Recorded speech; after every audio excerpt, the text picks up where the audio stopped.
अरबों का आक्रमण। मोहम्मद बिन कासिम के नेतृत्व में अरबों ने भारत पर पहला सफल आक्रमण किया। अरबों ने सिंध पर 712 ईस्वी में विजय पाई थी। अरब आक्रमण के समय सिंध पर दाहिर का शासन था। भारत पर अरब वासियों के आक्रमण का मुख्य उद्देश्य धन दौलत लूटना तथा इस्लाम धर्म का प्रचार प्रसार करना था। 25 महमूद गजनी। अलब्तगीन नामक एक तुर्क सरदार गजनी साम्राज्य का संस्थापक था। अलब्तगीन का गुलाम तथा दामाद सुबुक्तगीन था। महमूद गजनी सुबुक्तगीन का पुत्र था। अपने पिता के काल में गजनी खुरासान का शासक था। महमूद गजनी 27 वर्ष की अवस्था में 997 ईस्वी में गद्दी पर बैठा। बगदाद का खलीफा अल आदिर बिल्लाह ने महमूद गजनी के पद को मान्यता प्रदान करते हुए उसे यमीन उद दौला तथा यमीन उल मिल्लाह की उपाधि दी। महमूद गजनी ने भारत पर 17 बार आक्रमण किया। महमूद गजनी ने भारत पर पहला आक्रमण 1001 ईस्वी में किया था। यह आक्रमण शाही राजा जयपाल के विरुद्ध था। इसमें जयपाल की पराजय हुई थी।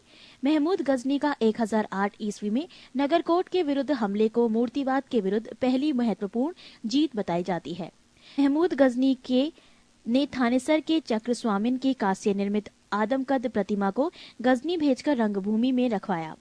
महमूद गजनी का सबसे चर्चित आक्रमण 1024 ईस्वी में सोमनाथ मंदिर सौराष्ट्र पर हुआ। इस मंदिर की लूट में उसे करीब 20 लाख दीनार की संपत्ति हाथ लगी। सोमनाथ की रक्षा में सहायता करने के कारण अनहिलवाड़ा के शासक पर महमूद ने आक्रमण किया। सोमनाथ मंदिर लूट कर ले जाने के क्रम में महमूद पर जाटों ने आक्रमण किया था और कुछ संपत्ति लूट ली थी। महमूद गजनी का अंतिम भारतीय आक्रमण 1027 ईस्वी में जाटों के विरुद्ध था। महमूद गजनी की मृत्यु 1030 ईस्वी में हो गई। अलबरूनी, फिरदौसी, उद्बी तथा फरूखी महमूद गजनी के दरबार में रहते थे। 26 मोहम्मद गौरी। गौर महमूद गजनी के अधीन एक छोटा सा राज्य था। 1173 ईस्वी में शहाबुद्दीन मोहम्मद गौरी गौर का शासक बना।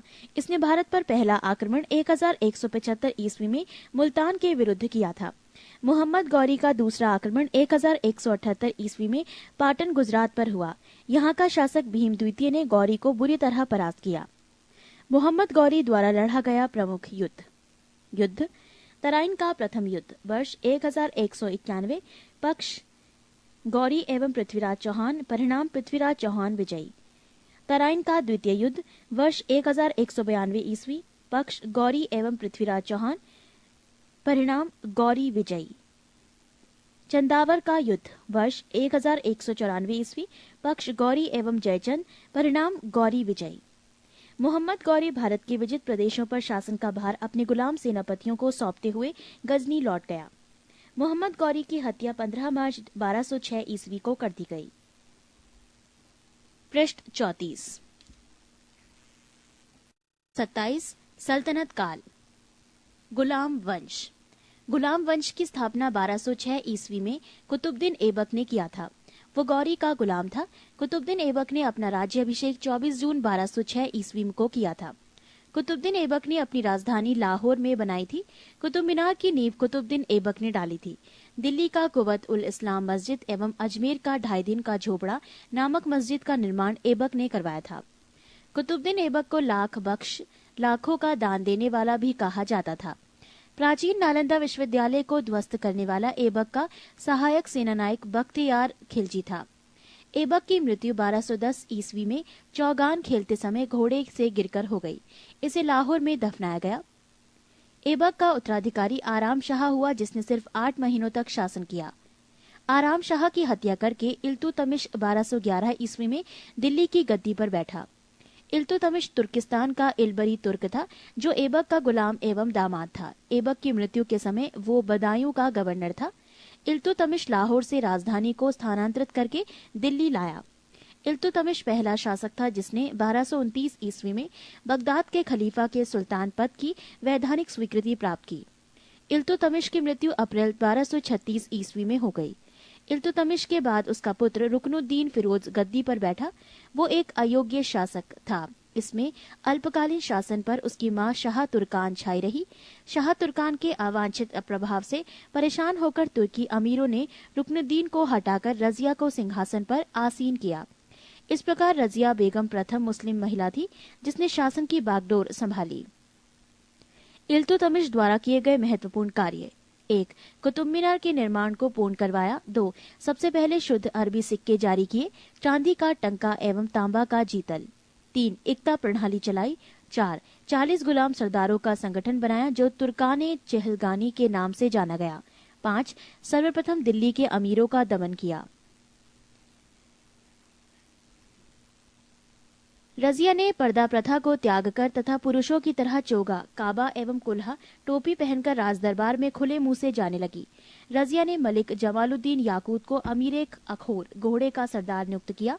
गैर तुर्कों को सामंत बनाने के रजिया के प्रयासों से तुर्की अमीर विरुद्ध हो गए और उसे बंदी बनाकर दिल्ली की गद्दी पर मुइजुद्दीन बहराम शाह को बैठा दिया। रजिया की शादी अल्तूनिया के साथ हुई। इससे शादी करने के बाद रजिया ने पुनः गद्दी प्राप्त करने का प्रयास किया, लेकिन वो असफल रही। रजिया की हत्या 13 अक्टूबर 1240 ईस्वी को डाकुओं के द्वारा कैथल के पास कर दी गई। बहराम शाह को बंदी बनाकर उसकी हत्या मई 1242 ईस्वी में कर दी गई। बहराम शाह के बाद दिल्ली का सुल्तान अलाउद्दीन मसूद शाह 1242 ईस्वी में बना। बलबन ने षड्यंत्र के द्वारा 1246 ईस्वी में अलाउद्दीन मसूद शाह को सुल्तान के पद से हटाकर नासिरुद्दीन महमूद को सुल्तान बना दिया। नासिरुद्दीन महमूद ऐसा सुल्तान था जो टोपी सीकर अपना जीवन निर्वाह करता था। बलबन ने अपनी पुत्री का विवाह नासिरुद्दीन महमूद के साथ किया था। पृष्ठ 35। बलबन का वास्तविक नाम बहाउद्दीन था। वो इल्तुतमिश का गुलाम था। तुर्काने चहलगानी का विनाश बलबन ने किया था।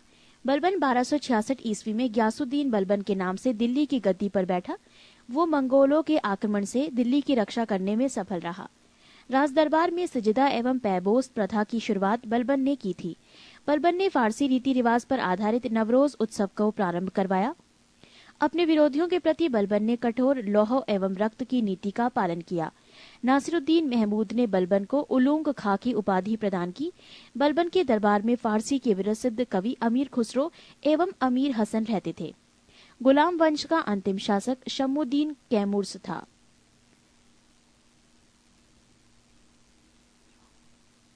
अमीर खुसरो का मूल नाम मोहम्मद हसन था। उसका जन्म पटियाली पश्चिमी उत्तर प्रदेश के बदायूं के पास में 1253 ईस्वी में हुआ था।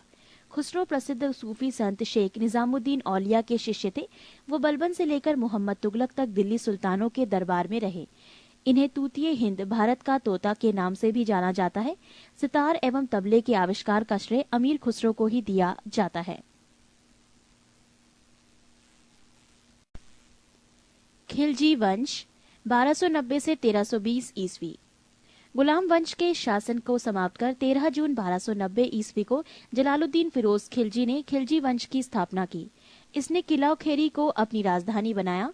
जलालुद्दीन की हत्या 1296 ईस्वी में उसके भतीजा एवं दामाद अलाउद्दीन खिलजी ने कड़ा मानिकपुर इलाहाबाद में कर दी।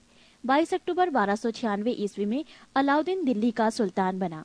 अलाउद्दीन के बचपन का नाम अली तथा गुरशास्प था। अलाउद्दीन खिलजी ने सेना को नकद वेतन देने एवं स्थायी सेना की नींव रखी। दिल्ली के शासकों में अलाउद्दीन खिलजी के पास सबसे विशाल स्थायी सेना थी। घोड़ा दागने एवं सैनिकों का हुलिया लिखने की प्रथा की शुरुआत अलाउद्दीन खिलजी ने की। अलाउद्दीन ने भू राजस्व की दर को बढ़ाकर उपज का 1/2 भाग कर दिया। इसने खम्स यानी लूट का धन में सुल्तान का हिस्सा 1/4 भाग के स्थान पर 3/4 भाग कर दिया। इसने व्यापारियों में बेईमानी रोकने के लिए कम तौलने वाले व्यक्ति के शरीर से मांस काट लेने का आदेश दिया। इसने अपने शासनकाल में मूल्य नियंत्रण प्रणाली को दृढ़ता से लागू किया।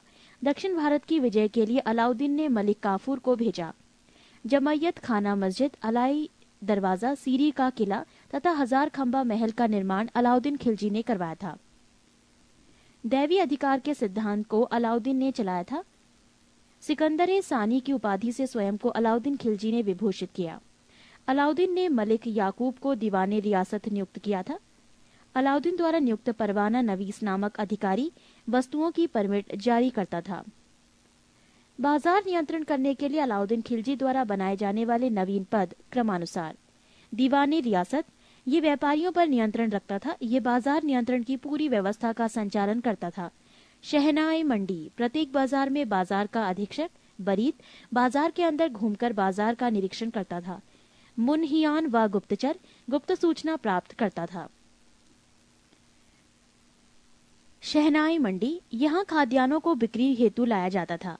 सराहे अदल, यहाँ वस्त्र, शक्कर, जड़ी बूटी, मेवा, दीपक का तेल एवं अन्य निर्मित वस्तुएं बिकने के लिए आती थीं। पृष्ठ 36। अलाउद्दीन खिलजी की आर्थिक नीति की व्यापक जानकारी जियाउद्दीन बरनी की कृति तारीख फिरोज शाही से मिलती है। खजायुनुल फतूह अमीर खुसरो, रिहला इब्न बतूता एवं फुतूहस लातीन इसामी की कृति है। मूल्य नियंत्रण को सफल बनाने में मुहतसिब, सेंसर एवं नाजीर नापतौल अधिकारी की महत्वपूर्ण भूमिका थी। राजस्व सुधारों के अंतर्गत अलाउद्दीन ने सर्वप्रथम मिल्क, इनाम एवं वक्फ के अंतर्गत दी गई भूमि को वापस लेकर उसे खालसा भूमि में बदल दिया। अलाउद्दीन खिलजी के द्वारा लगाए जाने वाले दो नवीन कर थे। एक चराई कर, दुधारू पशुओं पर लगाया जाता। दो गढ़ी कर, घरों एवं झोपड़ी पर लगाया जाता था। अलाउद्दीन खिलजी की मृत्यु 5 जनवरी 1316 ईस्वी को हो गई। कुतुबुद्दीन ए मुबारक खिलजी 1316 ईस्वी को दिल्ली के सिंहासन पर बैठा। इसने नग्न स्त्री पुरुष की संगत पसंद थी। मुबारक खिलजी कभी कभी राज दरबार में स्त्रियों का वस्त्र पहनकर आ जाता था। बरनी के अनुसार मुबारक कभी कभी नग्न होकर दरबारियों के बीच दौड़ा करता था। मुबारक खां ने खलीफा की उपाधि धारण की थी। मुबारक के वजीर खुसरो खां ने 15 अप्रैल 1320 ईस्वी को उसकी हत्या कर दी और स्वयं दिल्ली के सिंहासन पर बैठा। खुसरो खां ने पैगंबर के सेनापति की उपाधि धारण की।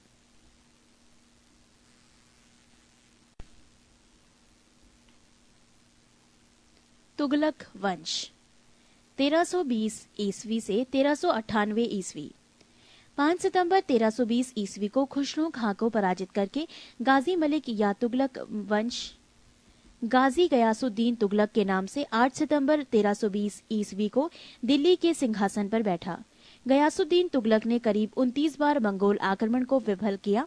गयासुद्दीन ने अलाउद्दीन के समय के लिए किए गए अमीरों की भूमि को पुनः लौटा दिया। इसने सिंचाई के लिए कुएं एवं नहरों का निर्माण करवाया। संभवतः नहरों का निर्माण करने वाला गयासुद्दीन प्रथम शासक था। गयासुद्दीन तुगलक ने दिल्ली के समीप स्थित पहाड़ियों पर तुगलकाबाद नाम का एक नया दुर्ग को छप्पन कोट के नाम से भी जाना जाता है। गयासुद्दीन तुगलक की मृत्यु 1325 ईस्वी में बंगाल के अभियान से लौटते समय जूना खां द्वारा निर्मित लकड़ी के महल में दबकर हो गई। गयासुद्दीन के बाद जूना खां मोहम्मद बिन तुगलक के नाम से दिल्ली के सिंहासन पर बैठा। मध्यकालीन सभी सुल्तानों में मोहम्मद तुगलक सर्वाधिक शिक्षित, विद्वान एवं योग्य व्यक्ति था। मोहम्मद बिन तुगलक को अपनी सनक भरी योजनाओं, क्रूर कृतियों एवं दूसरे के सुख दुख को प्रति उपेक्षा भाव रखने के कारण स्वप्नशील, पागल एवं रक्त पिपासु कहा गया। मोहम्मद बिन तुगलक ने कृषि के विकास के लिए अमीर कोही नामक एक नवीन विभाग की स्थापना की। मोहम्मद बिन तुगलक ने अपनी राजधानी दिल्ली से देवगिरी में स्थानांतरित की और इसका नाम दौलताबाद रखा। सांकेतिक मुद्रा के अंतर्गत मोहम्मद बिन तुगलक ने पीतल फरिश्ता के अनुसार, तांबा बरनी के अनुसार धातुओं के सिक्के चलवाए, जिनका मूल्य चांदी के रुपया टंका के बराबर होता था। मोहम्मद बिन तुगलक द्वारा क्रियान्वित 4 योजनाएं क्रमशः: 1.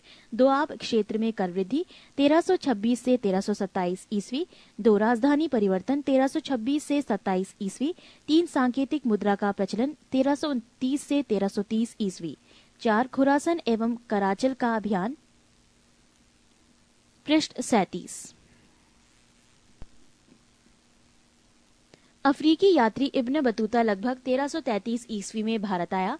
सुल्तान ने इसे दिल्ली का काजी नियुक्त किया। 1342 ईस्वी में सुल्तान ने इसे अपने राजदूत के रूप में चीन भेजा।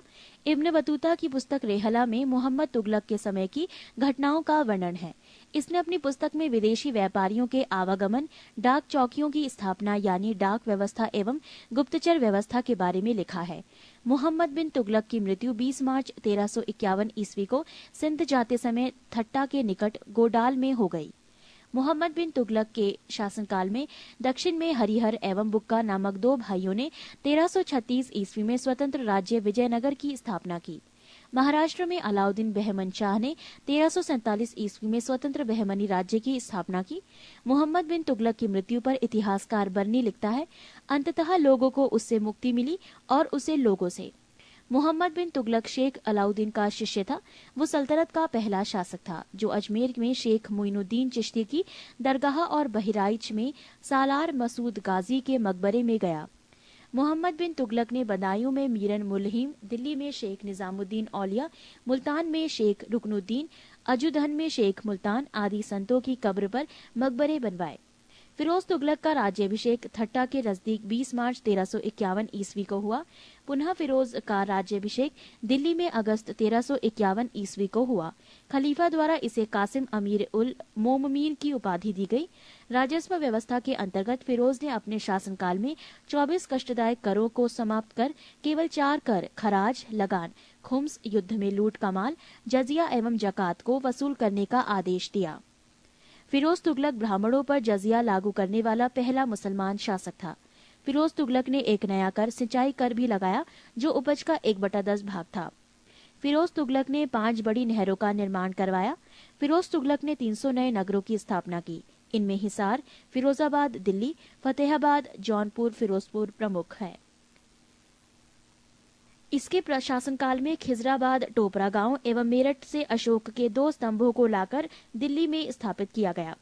सुल्तान फिरोज तुगलक ने अनाथ मुस्लिम महिलाओं, विधवाओं एवं लड़कियों की सहायता के लिए एक नए विभाग दीवाने खैरात की स्थापना की।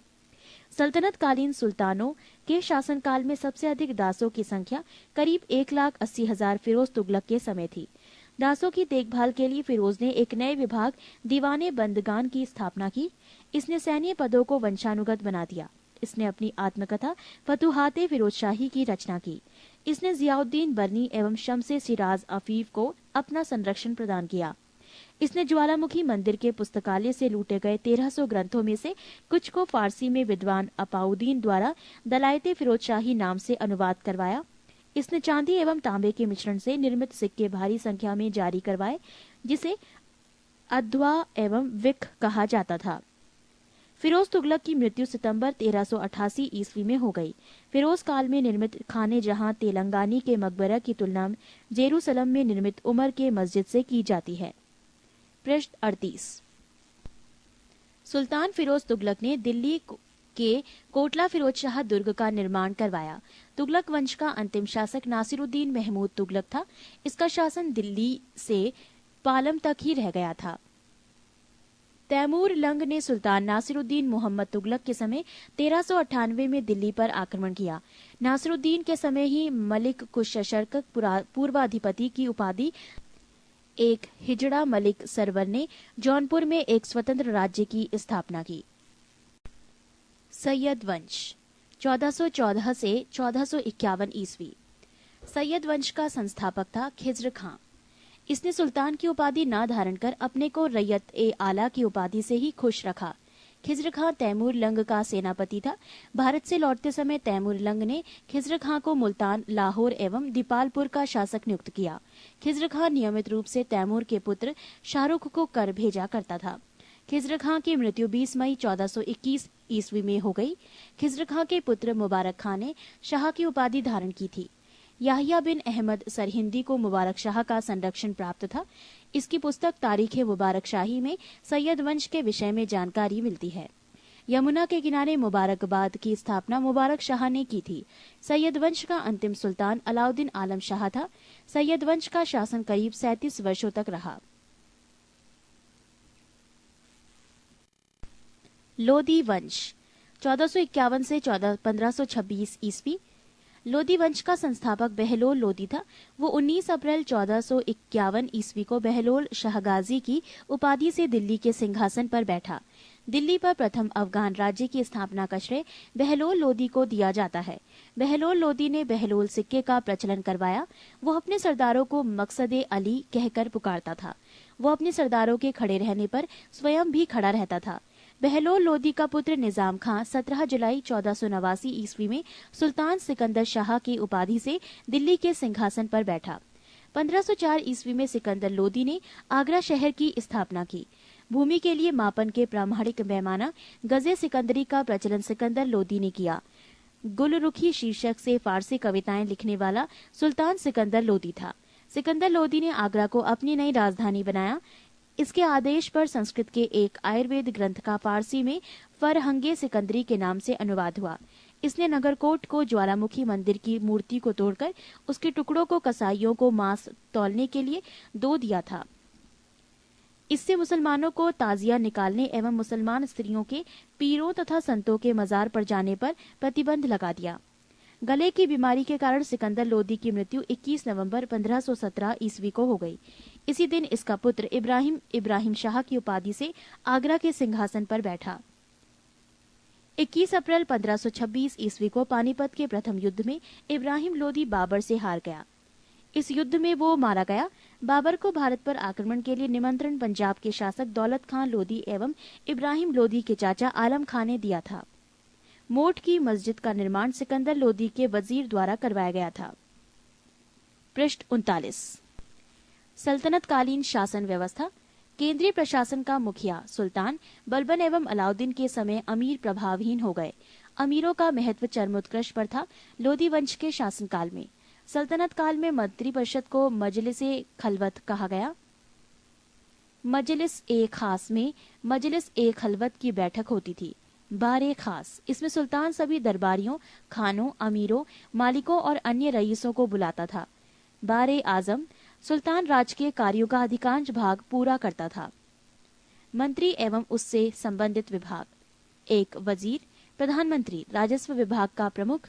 2 मुशारिफे मुमालिक, महालेखाकार, प्रांतों एवं अन्य विभागों से प्राप्त आय एवं व्यय का लेखा जोखा। मजूमदार, उधार लिए धन का हिसाब रखना। 4 खजीन, कोषा अध्यक्ष। 5 आरिजे मुमालिक, दीवाने अर्ज अथवा सैन्य विभाग का प्रमुख अधिकारी। 6 सदरोस सदूर, धर्म विभाग एवं दान विभाग का प्रमुख। 7 काजी उल कजात, सुल्तान के बाद न्याय का सर्वोच्च अधिकारी। 8 बरीदे मुमालिक, गुप्तचर विभाग की प्रमुख अधिकारी। 9 वकीले दर, सुल्तान की व्यक्तिगत सेवाओं की देखभाल करता था। 10 दीवाने खैरात, दान विभाग। 11 दीवाने बंदगान, दास विभाग। 12 दीवाने इस्तिहाक, पेंशन विभाग। दीवाने मुस्तखराज, वित्त विभाग, बनाने वाला सुल्तान अलाउद्दीन खिलजी। दीवाने कोही, कृषि विभाग, मोहम्मद बिन तुगलक। दीवाने अर्ज, सैन्य विभाग, बलबन। दीवाने बंदगान, फिरोज शाह तुगलक। दीवाने खैरात, फिरोज शाह तुगलक। दीवाने इस्तिहाक, फिरोज शाह तुगलक। दिल्ली सल्तनत अनेक प्रांतों में बटा हुआ था, जिसे इक्ता या सूबा कहा जाता था। यहाँ का शासन नायब या वली या मुक्ति द्वारा संचालित होता था। इक्ताओं को शिको जिलों में विभाजित किया गया था, जहाँ का प्रमुख अधिकारी शिकदार होता था, जो एक सैनिक अधिकारी था। शिकों को परगनों में विभाजित किया गया था। आमिल परगने का मुख्य अधिकारी था और मुशारिफ लगान को निश्चित करने वाला अधिकारी। एक शहर या 100 गांवों के शासन की देखरेख अमीर सदा नामक अधिकारी करता था। प्रशासन की सबसे छोटी इकाई ग्राम होता था। सुल्तान की स्थायी सेना को खास खेल नाम दिया गया था। मंगोल सेना के वर्गीकरण की दशमलव प्रणाली को सल्तनतकालीन सैन्य व्यवस्था का आधार बनाया गया था। राजस्व कर व्यवस्था। उश्र, मुसलमानों से लिया जाने वाला भूमिकर। खराज, गैर मुसलमानों से लिया जाने वाला भूमिकर। जकात, मुसलमानों पर धार्मिक कर, संपत्ति का 40वां हिस्सा। जजिया, गैर मुसलमानों पर धार्मिक कर। नोट, खम्स, यहाँ लूटे हुए धन, खानों अथवा भूमि में गढ़े हुए खजानों से प्राप्त संपत्ति का 1/5 भाग था, जिस पर सुल्तान का अधिकार था, तथा शेष 4/5 भाग प्राप्त करके उसके सैनिकों अथवा खजाने को प्राप्त करने वाले व्यक्ति का अधिकार होता था। परंतु फिरोज तुगलक को छोड़कर अन्य सभी शासकों ने 4/5 हिस्सा स्वयं अपने लिए रखा। सुल्तान सिकंदर लोदी ने गढ़े हुए खजानों में से कोई हिस्सा नहीं लिया। पृष्ठ 40। सल्तनत काल में बारूद की सहायता से गोला फेंकने वाली मशीन को मंगलीक तथा अर्राद कहा जाता था। अलाउद्दीन खिलजी ने इक्ता प्रथा को समाप्त किया था। इक्ता प्रथा की दोबारा शुरुआत फिरोज तुगलक ने की थी। सल्तनत काल में अच्छी नस्ल के घोड़े तुर्की, अरब एवं रूस से मंगाए जाते थे। हाथी मुख्यतः बंगाल से मंगाए जाते थे। सल्तनत कालीन कानून शरीयत, कुरान एवं हदीस पर आधारित था। मुस्लिम कानून के 4 महत्वपूर्ण स्रोत थे: कुरान, हदीस, इजमा एवं कयास। 10 अश्वारोही बराबर 1 सरेखेल, 10 सरेखेल बराबर 1 सिपह सालार, 10 सिपह सालार बराबर 1 अमीर, 10 अमीर बराबर 1 मलिक, 10 मलिक बराबर 1 खान। सुल्तान सप्ताह में 2 बार दरबार में न्याय करने के लिए उपस्थित होता था। सल्तनत काल में लगान निर्धारित करने की मिश्रित प्रणाली को मुक्ताई कहा गया है। भूमि की नाप जोख करने के बाद क्षेत्रफल के आधार पर लगान का निर्धारण मसाहत कहलाता था। इसकी शुरुआत अलाउद्दीन ने की थी। पूर्णतः केंद्र के नियंत्रण में रहने वाली भूमि खालसा भूमि कहलाती थी। अलाउद्दीन ने दान दी गई अधिकांश भूमि को छीनकर खालसा भूमि में परिवर्तित कर दिया। देवल सल्तनत काल में अंतर्राष्ट्रीय बंदरगाह के रूप में प्रसिद्ध था। स्थान और प्रसिद्धि के कारण सरस्वती अच्छी किस्म के चावल के लिए, अनहीवाड़ा व्यापारियों का तीर्थ स्थल के रूप में, सदगांव रेशमी रजाइयों के लिए, आगरा नील उत्पादन के लिए, बनारस सोने चांदी एवं जड़ी काम के लिए। 28 विजयनगर साम्राज्य। विजयनगर साम्राज्य की स्थापना 1336 ईस्वी में हरिहर एवं बुक्का नामक 2 भाइयों ने की थी, जो 5 भाइयों के परिवार के अंग थे। विजयनगर का शाब्दिक अर्थ है जीत का शहर। हरिहर एवं बुक्का ने विजयनगर की स्थापना विद्यारण्य संत से आशीर्वाद प्राप्त करके की थी। हरिहर एवं बुक्का ने अपने पिता संगम के नाम पर संगम राजवंश की स्थापना की। संगम राजवंश के प्रमुख शासक हरिहर 1336 से 1356 ईस्वी, बुक्का प्रथम 1356 से 1377 ईस्वी, हरिहर द्वितीय 1377 से 1404 ईस्वी, देवराय प्रथम 1406 से 1422 ईस्वी, देवराय द्वितीय 1422 से 1446 ईस्वी, मल्लिकार्जुन 1446 से 1465 ईस्वी, विरूपाक्ष द्वितीय 1465 से 1485 ईस्वी। विजयनगर साम्राज्य की राजधानी हम्पी थी। विजयनगर साम्राज्य के खंडहर तुंगभद्रा नदी पर स्थित है। इसकी राजभाषा तेलुगु थी। हरिहर एवं बुक्का पहले वारंगल के काकातीय शासक प्रताप रुद्रदेव के सामंत थे। विजयनगर साम्राज्य पर क्रमशः निम्न वंशों ने शासन किया: संगम, सलूब, तुलूब एवं अराविडु वंश। बुक्का प्रथम ने वेदमार्ग प्रतिष्ठापक की उपाधि धारण की। हरिहर द्वितीय ने संगम शासकों में सबसे पहले महाराजा धीराज की उपाधि धारण की थी। इटली का यात्री निकोलो कांटी विजयनगर की यात्रा पर देवराय प्रथम के शासनकाल में आया। देवराय प्रथम ने तुंगभद्रा नदी पर एक बांध बनवाया ताकि जल की कमी दूर करने के लिए नगर में नहरें ला सकें। सिंचाई के लिए उसने दरहरिद्र नदी पर भी बांध बनवाया। संगम वंश का सबसे प्रतापी राजा देवराय द्वितीय था। इसे इमाड़ी देवराय भी कहा जाता था। पारसी राजदूत अब्दुल रज्जाक देवराय द्वितीय के शासनकाल में विजयनगर आया था। प्रसिद्ध तेलुगु कवि श्रीनाथ कुछ दिनों तक देवराय द्वितीय के दरबार में रहे। फरिश्ता के अनुसार देवराय द्वितीय ने अपनी सेना में 2000 मुसलमानों को भर्ती किया था एवं उन्हें जागीरें दी थीं। एक अभिलेख में देवराय द्वितीय को जगबेटकर हाथियों का शिकारी कहा गया है। पृष्ठ 41। देवराय द्वितीय ने संस्कृत ग्रंथ महानाटक सुधानिधि एवं ब्रह्मसूत्र पर भाष्य लिखा। मल्लिकार्जुन को प्रौढ़ देवराय भी कहा जाता था। सालूव नरसिंह ने विजयनगर में दूसरे राजवंश सालूव वंश 1485 से 1506 ईस्वी की स्थापना की। सालूव वंश के बाद विजयनगर पर तुलुव वंश का शासन स्थापित हुआ। तुलुव वंश 1505 से 1565 ईस्वी की स्थापना वीर नरसिंह ने की थी। तुलुव वंश का महान शासक कृष्णदेव राय था। वो 8 अगस्त 1509 ईस्वी को शासक बना। सालूव तिम्मा कृष्णदेव राय का योग्य मंत्री एवं सेनापति था। बाबर ने अपनी आत्मकथा बाबरनामा में कृष्णदेव राय की भारत का सर्वाधिक शक्तिशाली शासक बताया। कृष्णदेव राय के शासनकाल में पुर्तगाली यात्री डोमिगोस पायस विजयनगर आया था। कृष्णदेव राय के दरबार में तेलुगु साहित्य के 8 सर्वश्रेष्ठ कवि रहते थे, जिन्हें अष्ट दिग्गज कहा जाता था। उसके शासनकाल को तेलुगु साहित्य का क्लासिक युग कहा गया है। कृष्णदेव राय ने तेलुगु में अमुक्त माल्याद एवं संस्कृत में जाम्बवती कल्याणम की रचना की। पांडुरंग महात्म्यम की रचना तेनालीराम रामकृष्ण ने की थी। नागलपुर नामक नए नगर हजारा एवं विठल स्वामी मंदिर का निर्माण कृष्णदेव राय ने करवाया था। कृष्णदेव राय की मृत्यु 1529 ईस्वी में हो गई। कृष्णदेव राय ने आंध्र भोज, अभिनव भोज, आंध्र पितामह आदि उपाधि धारण की थी। तुलुव वंश का अंतिम शासक सदाशिव था। राक्षसी तंगड़ी या तलीकोटा या बन्नी हट्टी का युद्ध 23 जनवरी 1565 ईस्वी में हुआ। इसी युद्ध के कारण विजयनगर का पतन हुआ। विजयनगर के विरुद्ध बने दक्षिण राज्यों के संघ में शामिल था बीजापुर, अहमदनगर, गोलकुंडा एवं बीदर। इस संयुक्त मोर्चे का नेतृत्व अली आदिल शाह कर रहा था। तालीकोटा के युद्ध में विजयनगर का नेतृत्व राम राय कर रहा था। विजयनगर के राजाओं और बहमनी के सुल्तानों के हित 3 अलग अलग क्षेत्रों में आपस में टकराते थे। तुंगभद्रा के दोआब में, कृष्णा गोदावरी के कछार में और मराठावाड़ा प्रदेश में। तालीकोटा युद्ध के बाद सदाशिव ने तिरुमल के सहयोग से पेनुकोंडा को राजधानी बनाकर शासन करना प्रारंभ किया। विजयनगर के चौथे राजवंश अरावीडु वंश 1570 से 1672 ईस्वी की स्थापना तिरुमल ने सदाशिव को अपदस्थ कर पेनुकोंडा में किया। अरावीडु वंश का अंतिम शासक रंग तृतीय था। अरावीडु शासक वेंकट द्वितीय के शासनकाल में ही वोडेयार ने 1612 ईस्वी में मैसूर राज्य की स्थापना की थी। विजयनगर साम्राज्य की प्रशासनिक इकाई का क्रम घटते हुए इस प्रकार था: प्रांत, मंडल, कोट्टम या वलनाडु जिला, नाडु मेला ग्राम 50 ग्राम का समूह, उर ग्राम। विजयनगर कालीन सेना नायकों को नायक कहा जाता था। ये नायक वस्तुतः भू सामंत थे, जिन्हें राजा वेतन के बदले अथवा उनकी अधीनस्थ सेना के रखरखाव के लिए विशेष भूखंड दे देता था, जो अमरम कहलाता था। आयंगर व्यवस्था। प्रशासन को सुचारू रूप से संचालित करने के लिए प्रत्येक ग्राम को एक स्वतंत्र इकाई के रूप में संगठित किया गया था। इन संगठित ग्रामीण इकाइयों पर शासन हेतु 12 प्रशासकीय अधिकारियों की नियुक्ति की जाती थी, जिनको सामूहिक रूप से आयंगर कहा जाता था।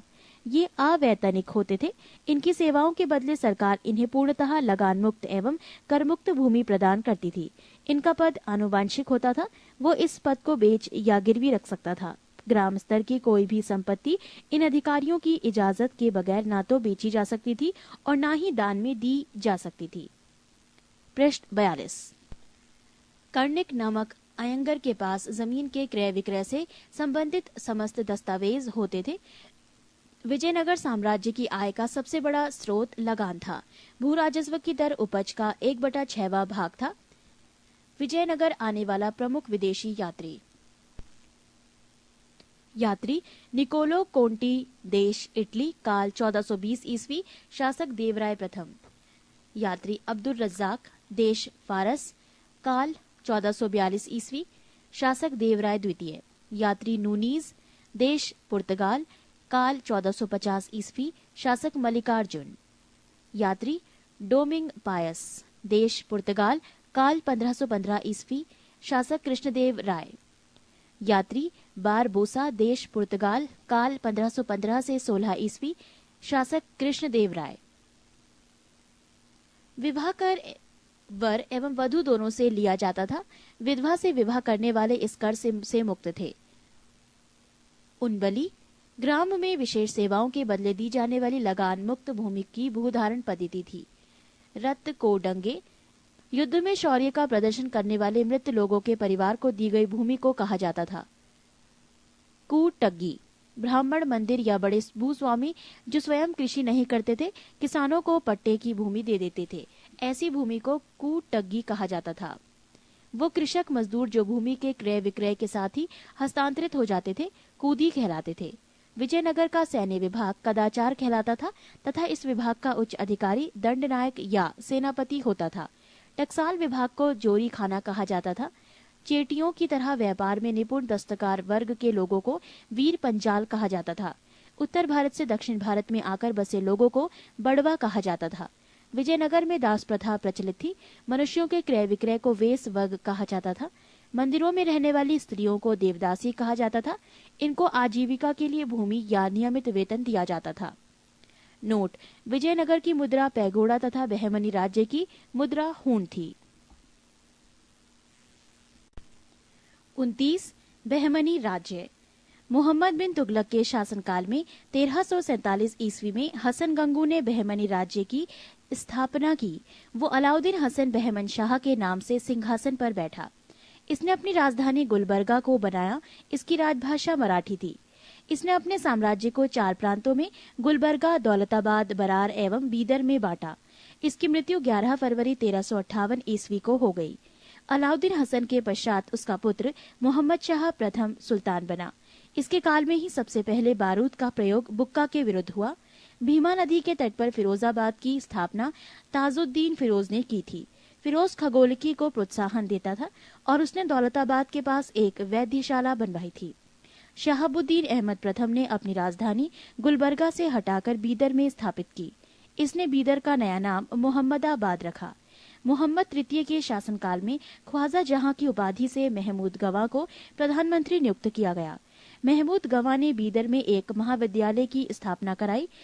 रियाजुल इंशा नाम से महमूद गवा के पत्रों का संग्रह किया गया।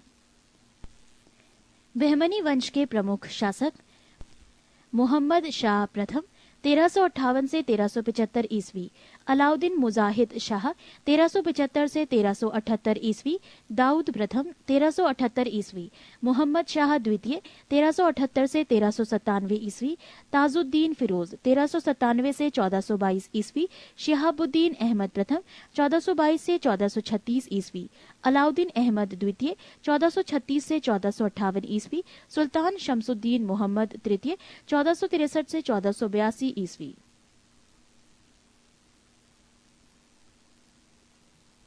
पृष्ठ 43। 1417 ईस्वी में रूसी यात्री निकितन बहमनी साम्राज्य की यात्रा पर आया। इस समय बहमनी राज्य पर ताजुद्दीन फिरोज का शासन था। बहमनी साम्राज्य के चारों प्रांतों, तरफों या अतरफों के प्रांतपति तरफदार उसके विरुद्ध विशेष से जाना जाते थे। 1. दौलताबाद का तरफदार मसनदे आली। 2. बरार का तरफदार मजलसे आली। 3. बीदर का तरफदार अजामे हुमायूं। गुलबर्गा का तरफदार मालिक नायब। बीजापुर गुलबर्गा तराफ में शामिल था। यह सबसे महत्वपूर्ण तराफ था। कलीम उल्लाह बहमनी वंश का अंतिम शासक था। इसकी मृत्यु के समय बहमनी राज्य 5 स्वतंत्र राज्यों में बढ़ गया। इन स्वतंत्र राज्यों से संबंधित विवरण इस प्रकार है। 1. राज्य बीजापुर वंश आदिल शाही, संस्थापक यूसुफ आदिल शाह, स्थापना वर्ष 1489 ईस्वी। 2. अहमद नगर वंश निजाम शाही, संस्थापक मलिक अहमद, स्थापना वर्ष 1490 ईस्वी। 3. बरार वंश इमाद शाही, संस्थापक फतेह उल्लाह इमाद शाह, स्थापना वर्ष 1490 ईस्वी। 4. गोलकुंडा वंश कुतुब शाही, संस्थापक कुली कुतुब शाह, स्थापना वर्ष 1512 ईस्वी। 5. बीदर वंश बरीद शाही, संस्थापक अमीर अली बरीद, स्थापना वर्ष 1526 ईस्वी। मोहम्मद प्रथम के मंत्री सैफुद्दीन गौरी ने केंद्रीय शासन का कार्य कई विभागों में विभक्त किया और उसे 8 मंत्रियों को नियुक्त किया, जो इस प्रकार थे। 1. वकीले सल्तनत, दिल्ली के मालिक नायाब के समान। 2. वजीले कुल, सभी मंत्रियों के कार्यों का निरीक्षण वकील को छोड़कर। 3. अमीरे जुमला, अर्थ विभाग का अध्यक्ष। 4. वजीरे अशरफ, विदेश नीति एवं दरबार संबंधी कार्यों का निष्पादन करता था। 5. नाजिर, वो अर्थ विभाग से संबंधित था। 6. पेशवा, वकीले सल्तनत का सहायक था। 7. कोतवाल, नगर का मुख्य पुलिस अधिकारी था। 8. सदरे जहां, न्याय विभाग, धर्म तथा दान विभाग का अध्यक्ष। सुल्तान के महल तथा दरबार की सुरक्षा के लिए विशेष अंगरक्षक सैनिक दल था, जिसे साख-ए खेल कहा जाता था। ये 4 भागों या नौबत में विभाजित थे, जिसके मुख्य अधिकारी सरे नौबत होता था। बहमनी राज्य में कुल 18 शासक हुए, जिन्होंने कुल मिलाकर 175 वर्ष शासन किया। 30. स्वतंत्र प्रांतीय राज्य। जौनपुर की स्थापना फिरोज शाही तुगलक ने अपने भाई जौना खां की स्मृति में की थी। जौनपुर में स्वतंत्र शर्की राजवंश की स्थापना मलिक सरवर ख्वाजा जहान ने की थी। ख्वाजा जहान को मलिक उस शर्क पूर्व का स्वामी की उपाधि 1394 ईस्वी में फिरोज शाह तुगलक के पुत्र सुल्तान महमूद ने दी थी। जौनपुर के अन्य प्रमुख शासक थे मुबारक शाह 1399 से 1402 ईस्वी, शमसुद्दीन इब्राहिम शाह 1402 से 1436 ईस्वी, महमूद शाह 1436 से 51 ईस्वी और हुसैन शाह 1458 से 1500 ईस्वी। लगभग 75 वर्ष तक स्वतंत्र रहने के बाद जौनपुर पर बहलोल लोदी ने कब्जा कर लिया। शर्की शासन के अंतर्गत विशेषकर इब्राहिम शाह के समय में जौनपुर में साहित्य एवं स्थापत्य कला के क्षेत्र में हुए विकास के कारण जौनपुर को भारत के सीरीज के नाम से जाना गया। अटाला देवी की मस्जिद का निर्माण 1408 ईस्वी में शर्की सुल्तान इब्राहिम शाह द्वारा किया गया था। पृष्ठ 44। अटाला देवी मस्जिद का निर्माण कन्नौज के राजा विजयचंद द्वारा निर्मित अटाला देवी के मंदिर को तोड़कर किया गया था। जामी मस्जिद का निर्माण 1470 ईस्वी में हुसैन शाह शर्की के द्वारा किया गया था। झंझरी मस्जिद 1430 ईस्वी में इब्राहिम शर्की के द्वारा एवं लाल दरवाजा मस्जिद का निर्माण मोहम्मद शाह के द्वारा 1450 ईस्वी में किया गया। कश्मीर। सुहादेव नामक एक हिंदू ने 1301 ईस्वी में कश्मीर में हिंदू राज्य की स्थापना की थी। 1339 से 40 ईस्वी में कश्मीर में शाहमीर के द्वारा प्रथम मुस्लिम वंश की स्थापना की गई। कश्मीर का प्रथम मुस्लिम शासक शाहमीर था, जो शमसुद्दीन शाहमीर के नाम से गद्दी पर बैठा। इसने अपनी राजधानी इंद्रकोट में स्थापित की। अलाउद्दीन ने राजधानी इंद्रकोट से हटाकर अलाउद्दीनपुर श्रीनगर में स्थापित की।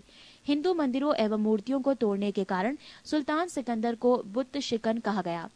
1420 ईस्वी में जैनुल अबाबदीन सिंहासन पर बैठा। इसकी धार्मिक सहिष्णुता के कारण इसे कश्मीर का अकबर कहा गया। जैन उल आबदीन फारसी, संस्कृत, कश्मीरी, तिब्बती आदि भाषाओं का ज्ञाता था। इसने महाभारत एवं राजतरंगिणी को फारसी में अनुवाद करवाया। 1588 ईस्वी में अकबर ने कश्मीर को मुगल साम्राज्य में मिला लिया। बंगाल। इख्तियारुद्दीन मोहम्मद बिन बख्तियार खिलजी ने बंगाल को दिल्ली सल्तनत में मिलाया। गयासुद्दीन तुगलक ने बंगाल को 3 भागों में विभाजित किया: लखनौती उत्तर बंगाल, सोनारगांव पूर्वी बंगाल तथा सदगांव दक्षिण बंगाल। 1345 ईस्वी में हाजी इलियास बंगाल के विभाजन को समाप्त कर शमसुद्दीन इलियास शाह के नाम से बंगाल का शासक बना। पांडुआ में अदीना मस्जिद का निर्माण 1364 ईस्वी में सुल्तान सिकंदर शाह ने करवाया था। बंगाल का शासक गयासुद्दीन आजम शाह 1389 से 1409 ईस्वी अपनी न्यायप्रियता के लिए प्रसिद्ध था। अलाउद्दीन हुसैन शाह 1493 से 1518 ईस्वी में राजधानी को पांडुआ से गौड़ स्थानांतरित किया। महाप्रभु चैतन्य अलाउद्दीन के समकालीन थे। अलाउद्दीन ने सत्यपीर नामक आंदोलन की शुरुआत की।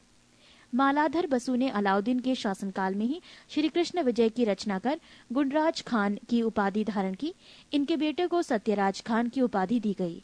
नासिरुद्दीन नुसरत शाह ने गौड़ में बड़ा सोना एवं कदम रसूल मस्जिद का निर्माण करवाया। मालवा। दिलावर खान ने 1401 ईस्वी में मालवा को स्वतंत्र घोषित किया। दिलावर का पुत्र अलब खां हुशंग शाह की उपाधि धारण कर 1405 ईस्वी में मालवा का शासक बना। इसने अपनी राजधानी का धारा से मांडू स्थानांतरित किया। मालवा में खिलजी वंश की स्थापना महमूद शाह ने की। गुजरात के शासक बहादुर शाह ने महमूद शाह द्वितीय को युद्ध में परास्त कर उसकी हत्या कर दी और मालवा को गुजरात में मिला दिया। मांडू के किले का निर्माण हुशंग शाह ने करवाया था। इस किले में सर्वाधिक महत्वपूर्ण है दिल्ली दरवाजा।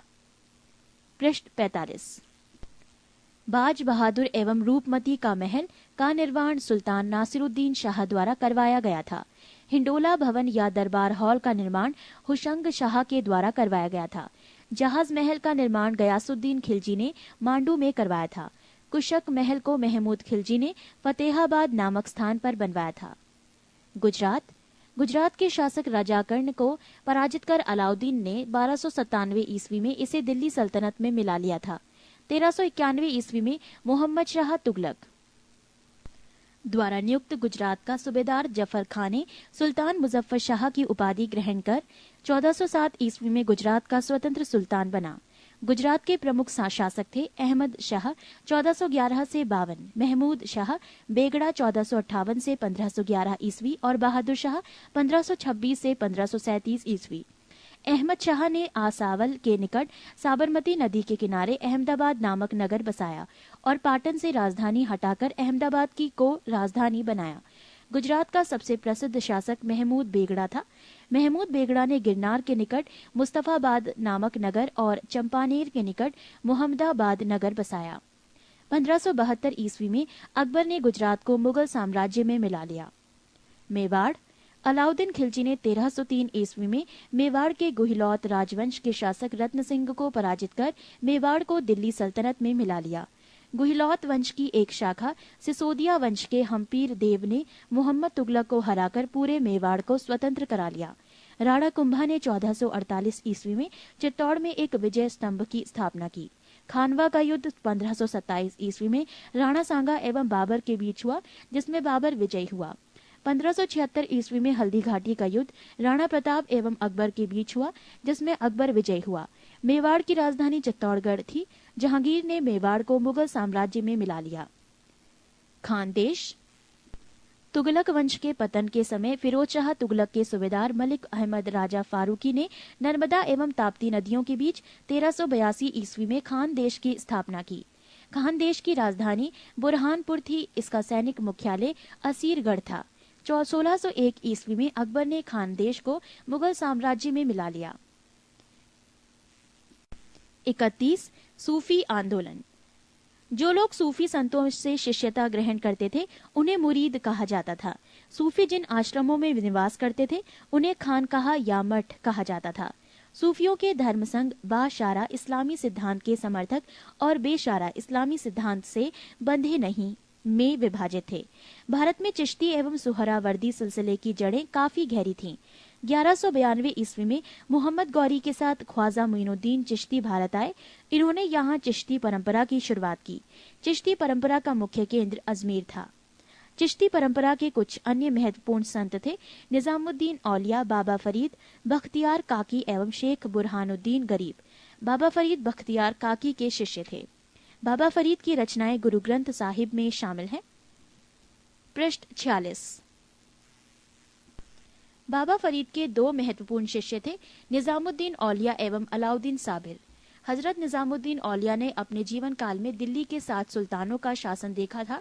इनके प्रमुख शिष्य थे शेख सलीम चिश्ती, अमीर खुसरो और अमीर हसन देहलवी। शेख बुरहानुद्दीन गरीब ने 1340 ईस्वी में दक्षिण भारत के क्षेत्रों में चिश्ती संप्रदाय की शुरुआत की और दौलताबाद को मुख्य केंद्र बनाया। सूफियों के सोहरावर्दी धर्मसंघ या सिलसिला की स्थापना शेख शिहाबुद्दीन उमर सोहरावर्दी ने की, किंतु 1262 ईस्वी में इसके सुदृढ़ संचालन का श्रेय शेख बदरुद्दीन जकारिया को है। इन्होंने सिंध एवं मुल्तान को मुख्य केंद्र बनाया। सोहरावर्दी धर्मसंघ के अन्य प्रमुख संत थे जलालुद्दीन तबरीजी, सैयद सुर्खजोश, बुरहान आदि। सोहरावर्दी सिलसिला ने राज्य के संरक्षण को स्वीकार किया था। शेख अब्दुल्ला सत्तारी ने सत्तारी सिलसिले की स्थापना की थी। इसका मुख्य केंद्र बिहार था। कादरी धर्मसंघ या सिलसिला की स्थापना सैयद अब्दुल कादिर अल जिलानी ने बगदाद में की थी। भारत में इस सिलसिला के प्रवर्तक मोहम्मद गौस थे। इस सिलसिले के अनुयायी गाने बजाने के विरोधी थे। ये लोग शिया मत के विरोधी थे। राजकुमार दारा शाहजहां का ज्येष्ठ पुत्र कादरी सिलसिला के मुल्लाह शाह का भविष्य था। नक्शबंदी धर्मसंघ या सिलसिला की स्थापना ख्वाजा उबैदुल्ला ने की थी। भारत में इस सिलसिला की स्थापना ख्वाजा बकी बिल्लाह ने की थी। भारत में इसके व्यापक प्रचार का श्रेय बकी बिल्लाह के शिष्य अकबर के समकालीन शेख अहमद सरहिंदी को था। फिरदौसी सोहरावर्दी सिलसिला की ही एक शाखा थी जिसका कार्यक्षेत्र बिहार था। इस सिलसिले को शेख शरीफुद्दीन याहिया ने लोकप्रिय बनाया। याहिया ख्वाजा निजामुद्दीन के शिष्य थे।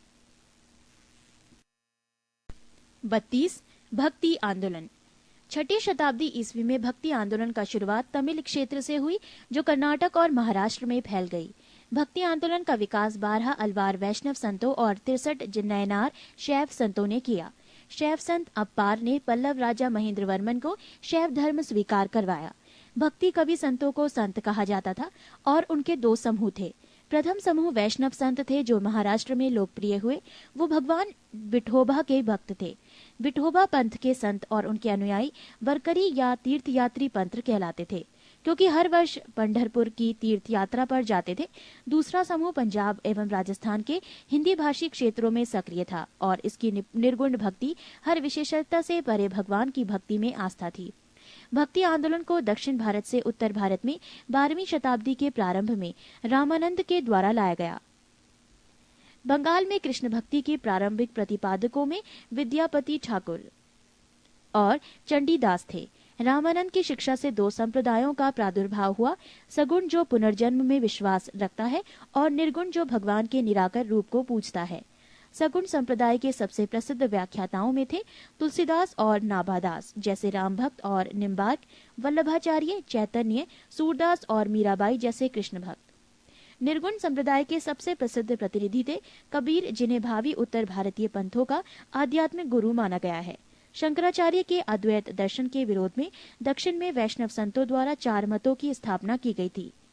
दक्षिण में वैष्णव संतों द्वारा स्थापित चार मत, श्री संप्रदाय, रामानुजाचार्य विशिष्टाद्वैतवाद, ब्रह्म संप्रदाय, माधवाचार्य द्वैतवाद, रुद्र संप्रदाय, विष्णु स्वामी शुद्ध द्वैतवाद, सनकादि संप्रदाय, निम्बकाचार्य द्वैतवाद। पृष्ठ 47। भक्ति आंदोलन के संत। रामानुजाचार्य 11वीं शताब्दी। इन्होंने राम को अपना आराध्य माना। इनका जन्म 1017 ईस्वी में मद्रास के निकट पेरुम्बर नामक स्थान पर हुआ था। 1137 ईस्वी में इनकी मृत्यु हो गई। रामानुज ने वेदांत में प्रशिक्षण अपने गुरु कांचीपुरम के यादव प्रकाश से प्राप्त किया था। रामानंद का जन्म 1299 ईस्वी में प्रयाग में हुआ था। इनकी शिक्षा प्रयाग तथा वाराणसी में हुई। इन्होंने अपना संप्रदाय सभी जातियों के लिए खोल दिया। रामानुज की भांति इन्होंने भी भक्ति को मोक्ष का एकमात्र साधन स्वीकार किया। इन्होंने मर्यादा पुरुषोत्तम राम एवं सीता की आराधना को समाज के समक्ष रखा। इनके प्रमुख शिष्य थे रैदास, हरिजन, कबीर, जुलाहा, धन्ना, जाट, सेना, नाई, पीपा, राजपूत। कबीर का जन्म 1425 ईस्वी में एक विधवा ब्राह्मणी के गर्भ से हुआ था। लोक लज्जा के भय से उसने नवजात शिशु को वाराणसी में लहरतारा के पास एक तालाब के समीप छोड़ दिया। जुलाहा, नीरू तथा उसकी पत्नी नीमा इस नवजात शिशु को अपने घर ले आए। इस बालक का नाम कबीर रखा गया। इन्होंने राम, रहीम, हजरत, अल्लाह आदि को एक ही ईश्वर के अनेक रूप माने। इन्होंने जाति प्रथा, धार्मिक कर्मकांड, बाह्य आडंबर, मूर्ति पूजा, जप तप, अवतारवाद आदि का घोर विरोध करते हुए एकेश्वरवाद में आस्था व्यक्त की एवं निराकार ब्रह्मा की उपासना को महत्व दिया। निर्गुण भक्ति धारा से जुड़े कबीर ऐसे प्रथम भक्त थे जिन्होंने संत होने के बाद भी पूर्णतः गृहस्थ जीवन का निर्वाह किया। इनके अनुयायी कबीरपंथी कहलाए। कबीर के उपदेश सबद सिखों के आदि ग्रंथ में संग्रहित हैं। गुरु नानक का जन्म 1469 ईस्वी में अविभाजित पंजाब के तलवंडी नामक स्थान पर हुआ था, जो अब ननकाना साहिब के नाम से विख्यात है। उनकी माता का नाम तृप्ता देवी था तथा पिता का नाम कालूराम था। बटाला के मूलराज खत्री की बेटी सुलक्षणी से उनका विवाह हुआ। उन्होंने देश का 5 बार चक्कर लगाया, जिसे उदासीस कहा जाता है। उन्होंने कीर्तनों के माध्यमों से उपदेश दिए। अपने जीवन के अंतिम क्षणों में उन्होंने रावी नदी के किनारे करतारपुर में अपना डेरा मठ स्थापित किया। अपने जीवन काल में ही उन्होंने आध्यात्मिक आधार पर अपने पुत्रों की जगह अपने शिष्य भाई लहना अंगद की अपना उत्तराधिकारी नियुक्त किया। इनकी मृत्यु 1539 ईस्वी में करतारपुर में हुई। नानक ने सिख धर्म की स्थापना की। नानक सूफी संत बाबा फरीद से प्रभावित थे। चैतन्य का जन्म 1486 ईस्वी में नदिया बंगाल के मायापुर गांव में हुआ था। इनके पिता का नाम जगन्नाथ मिश्र एवं माता का नाम शची देवी था। पाठशाला में चैतन्य को निर्माई पंडित कहा जाता था। इन्होंने गोसाई संघ की स्थापना की और साथ ही संकीर्तन प्रथा को जन्म दिया। इनके दार्शनिक सिद्धांत को अचिंत्य भेदाभेदवाद के नाम से जाना जाता है। सन्यासी बनने के बाद बंगाल छोड़कर पुरी उड़ीसा चले गए, जहां उन्होंने 2 दशक तक भगवान जगन्नाथ की उपासना की। श्रीमद वल्लभाचार्य का जन्म 1479 ईस्वी में चंपारणीय वाराणसी में हुआ था। इनके पिता का नाम लक्ष्मण भट्ट तथा माता का नाम यल मगरु था। इनका विवाह महालक्ष्मी के साथ हुआ। इनके 2 पुत्र थे। गोपीनाथ जन्म 1511 ईस्वी तथा विठलनाथ जन्म 1516 ईस्वी थे। इन्होंने गंगा यमुना संगम के समीप अरैल नामक स्थान पर अपना निवास स्थान बनाया। वल्लभाचार्य ने भक्ति साधना पर विशेष जोर दिया। इन्होंने भक्ति को मोक्ष का साधन बताया। इनके भक्ति मार्ग को पुष्टि मार्ग कहते हैं। गोस्वामी तुलसीदास। इनका जन्म उत्तर प्रदेश के बांदा जिले में राजापुर गांव में 1554 ईस्वी में हुआ था। इन्होंने रामचरितमानस की रचना की। धन्ना का जन्म 1415 ईस्वी में एक जाट परिवार में हुआ था। राजपुताना से बनारस आकर ये रामानंद के शिष्य बन गए। कहा जाता है कि इन्होंने भगवान की मूर्ति को हठात भोजन कराया था। पृष्ठ 48। रैदास ये जाति से चमार थे। ये रामानंद से 12 शिष्यों में एक थे। इनके पिता का नाम रघु तथा माता का नाम गुरबिनिया था। ये जूता बनाकर जीविकोपार्जन करते थे। मीराबाई ने इन्हें अपना गुरु माना है। इन्होंने रायदासी संप्रदाय की स्थापना की। दादू दयाल ये कबीर के अनुयायी थे। इनका जन्म 1554 ईस्वी में अहमदाबाद में हुआ था। इनका संबंध धुनिया जाति से था। सांभर में आकर इन्होंने ब्रह्म संप्रदाय की स्थापना की। अकबर ने धार्मिक चर्चा के लिए इन्हें एक बार फतेहपुर सीकरी बुलाया था। इन्होंने निपख नामक आंदोलन की शुरुआत की। 33 मुगल साम्राज्य। मुगल वंश का संस्थापक बाबर था। बाबर एवं उत्तरवर्ती मुगल शासक तुर्क एवं सुन्नी मुसलमान थे। बाबर ने मुगल वंश की स्थापना के साथ ही पद पादशाही की स्थापना की, जिसके तहत शासक को बादशाह कहा जाता था। बाबर 1526 से 1530 ईस्वी। बाबर का जन्म 24 फरवरी 1483 ईस्वी में हुआ था। बाबर के पिता उमर शेख मिर्जा फरगाना नामक छोटे राज्यों के शासक थे। बाबर फरगाना की गद्दी पर 8 जून 1494 ईस्वी में बैठा। बाबर ने 1507 ईस्वी में बादशाह की उपाधि धारण की, जिसे अब तक किसी तैमूर शासक ने धारण नहीं की थी। बाबर के 4 पुत्र थे, हुमायूं, कामरान, अस्करी तथा हिंदाल। बाबर ने भारत पर 5 बार आक्रमण किया। बाबर का भारत के विरुद्ध किया गया प्रथम अभियान 1519 ईस्वी में यूसुफ जाई जाति के विरुद्ध था। इस अभियान में बाबर ने बाजौर और भेरा को अपने अधिकार में कर लिया। बाबर को भारत पर आक्रमण करने का निमंत्रण पंजाब के शासक दौलत खान लोधी एवं मेवाड़ के शासक राणा सांगा ने दिया था। पानीपत के प्रथम युद्ध में बाबर ने पहली बार तुगलमा युद्ध नीति एवं तोपखाने का प्रयोग किया था। उस्ताद अली एवं मुस्तफा बाबर के 2 प्रसिद्ध निशानेबाज थे, जिसने पानीपत के प्रथम युद्ध में भाग लिया था। बाबर द्वारा लड़े गए प्रमुख युद्ध। पानीपत का प्रथम युद्ध।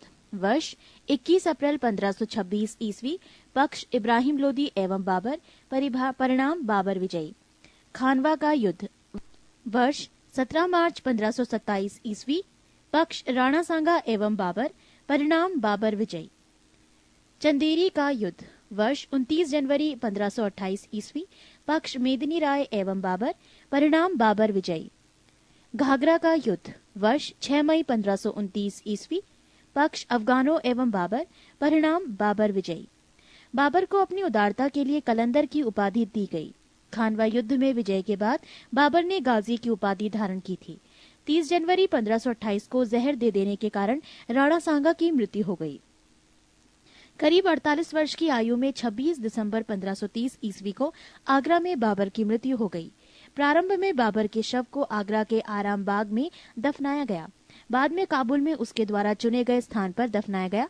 बाबर ने अपनी आत्मकथा बाबरनामा की रचना की, जिसका अनुवाद बाद में फारसी भाषा में अब्दुल रहीम खान खाना ने किया। बाबर को मुबैयान नामक पद्य शैली का भी जन्मदाता माना जाता है। बाबर प्रसिद्ध नक्शबंदी सूफी ख्वाजा उबैदुल्ला एहरार का अनुयायी था। बाबर का उत्तराधिकारी हुमायूं हुआ। पृष्ठ 49। हुमायूं 1530-1556 ईस्वी। नसरुद्दीन हुमायूं 29 दिसंबर 1530 ईस्वी को आगरा में 23 वर्ष की अवस्था में सिंहासन पर बैठा। गद्दी पर बैठने से पहले हुमायूं बदख्शां का सूबेदार था। अपने पिता के निर्देश के अनुसार हुमायूं ने अपने राज्य का बंटवारा अपने भाइयों में कर दिया। इसने कामरान को काबुल और कंधार, मिर्जा अस्करी को संभल, मिर्जा हिंदाल को अलवर एवं मेवाड़ की जागीरें दी। अपने चचेरे भाई सुलेमान मिर्जा को हुमायूं ने बदख्शां प्रदेश दिया। 1533 ईस्वी में हुमायूं ने दीन पनाह नामक नए नगर की स्थापना की थी।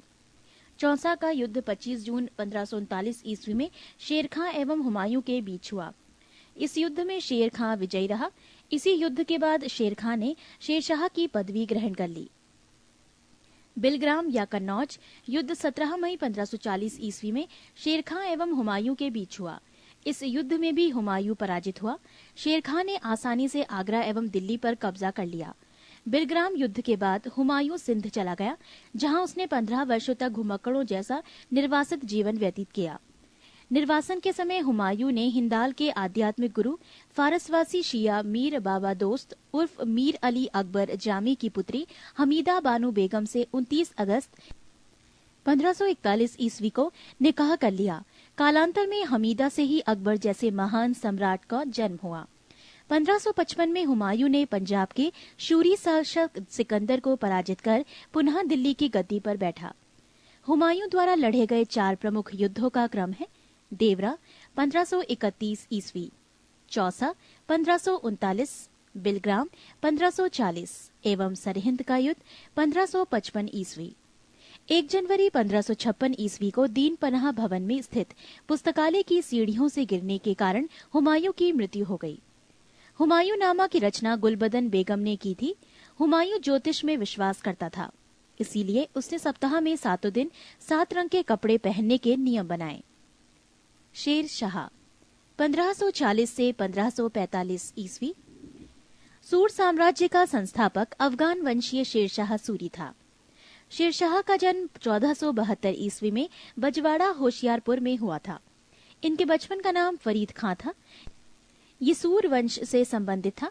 इनके पिता हसन खां जौनपुर राज्य के अंतर्गत सासाराम के जमींदार थे। फरीद ने एक शेर को तलवार के एक ही वार से मार दिया था। उसकी इस बहादुरी से प्रसन्न होकर बिहार के अफगान शासक सुल्तान मोहम्मद बहार खां लोहानी ने उसे शेर खां की उपाधि प्रदान की। शेरशाह बिलग्राम युद्ध 1540 ईस्वी के बाद दिल्ली की गद्दी पर बैठा। शेरशाह की मृत्यु कालिंजर के किले को जीतने के क्रम में 22 मई 1545 ईस्वी को हो गई। मृत्यु के समय वो उक्का नाम का आग्नेय शास्त्र चला रहा था। कालिंजर का शासक कीरत सिंह था। शेरशाह का मकबरा सासाराम में झील के बीच ऊंचे टीले पर निर्मित किया गया है। रोहतासगढ़ किला किलाए कोहना दिल्ली नामक मस्जिद का निर्माण शेरशाह के द्वारा किया गया था। शेरशाह का उत्तराधिकारी उसका पुत्र इस्लाम शाह था। शेरशाह ने भूमि की माप के लिए 32 अंक वाला सिकंदरी गज एवं सन की डंडी का प्रयोग किया। शेरशाह ने 178 ग्रेन चांदी का रुपया एवं 380 ग्रेन तांबे के दाम चलवाया। शेरशाह ने रोहतासगढ़ के दुर्ग एवं कन्नौज के स्थान पर शेरसुर नामक नगर बसाया। शेरशाह के समय पैदावार की लगभग 1/3 भाग सरकार लगान के रूप में वसूल करती थी। पृष्ठ 50। कबूलियत एवं पट्टा प्रथा की शुरुआत शेरशाह ने की। शेरशाह ने 1541 ईस्वी में पाटलिपुत्र को पटना के नाम से पुनः स्थापित किया। शेरशाह ने ग्रैंड ट्रंक रोड की मरम्मत करवाई। मलिक मोहम्मद जायसी शेरशाह के समकालीन थे। डाक प्रथा का प्रचलन शेरशाह के द्वारा किया गया। अकबर 1542 से 1605 ईस्वी। सम्राट अकबर का जन्म 15 अक्टूबर 1542 ईस्वी को हमीदा बानो बेगम के गर्भ से अमरकोट के राणावीर साल के महल में हुआ। अकबर का राज्याभिषेक 14 फरवरी 1556 ईस्वी को पंजाब के कलानौर नामक स्थान पर हुआ। अकबर का शिक्षक अब्दुल लतीफ ईरानी विद्वान था। जब जलालुद्दीन मोहम्मद अकबर बादशाही गाजी की उपाधि से राज सिंहासन पर बैठा, बैरम खां 1556 से 1560 ईस्वी तक अकबर का संरक्षक रहा। अकबर द्वारा जीते गए प्रदेश। 1 प्रदेश मालवा, शासक बाज बहादुर, वर्ष 1561, मुगल सेनापति आदम खां, पीर मोहम्मद। 2 प्रदेश चुनार, शासक अफगानों का शासन, वर्ष 1562, मुगल सेनापति अब्दुल्ला खां। 3 प्रदेश गोंडवाना, शासक वीर नारायण एवं दुर्गावती, वर्ष 1564, मुगल सेनापति आसफ खां स्वयं अधीनता। 4 प्रदेश आमेर, शासक भारमल, वर्ष 1562, मुगल सेनापति स्वीकार किया। 5 प्रदेश मेढ़ता, शासक जयमल, वर्ष 1562, मुगल सेनापति सरफुद्दीन।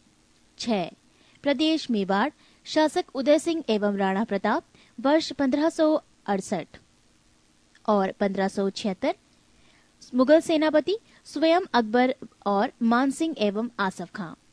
7 प्रदेश रणथंबोर, शासक सूरज नाहाड़ा, वर्ष 1569, मुगल सेनापति भगवान दास एवं अकबर। 8 प्रदेश कालिंजर, शासक रामचंद्र, वर्ष 1569, मुगल सेनापति मजनू खां काकशा।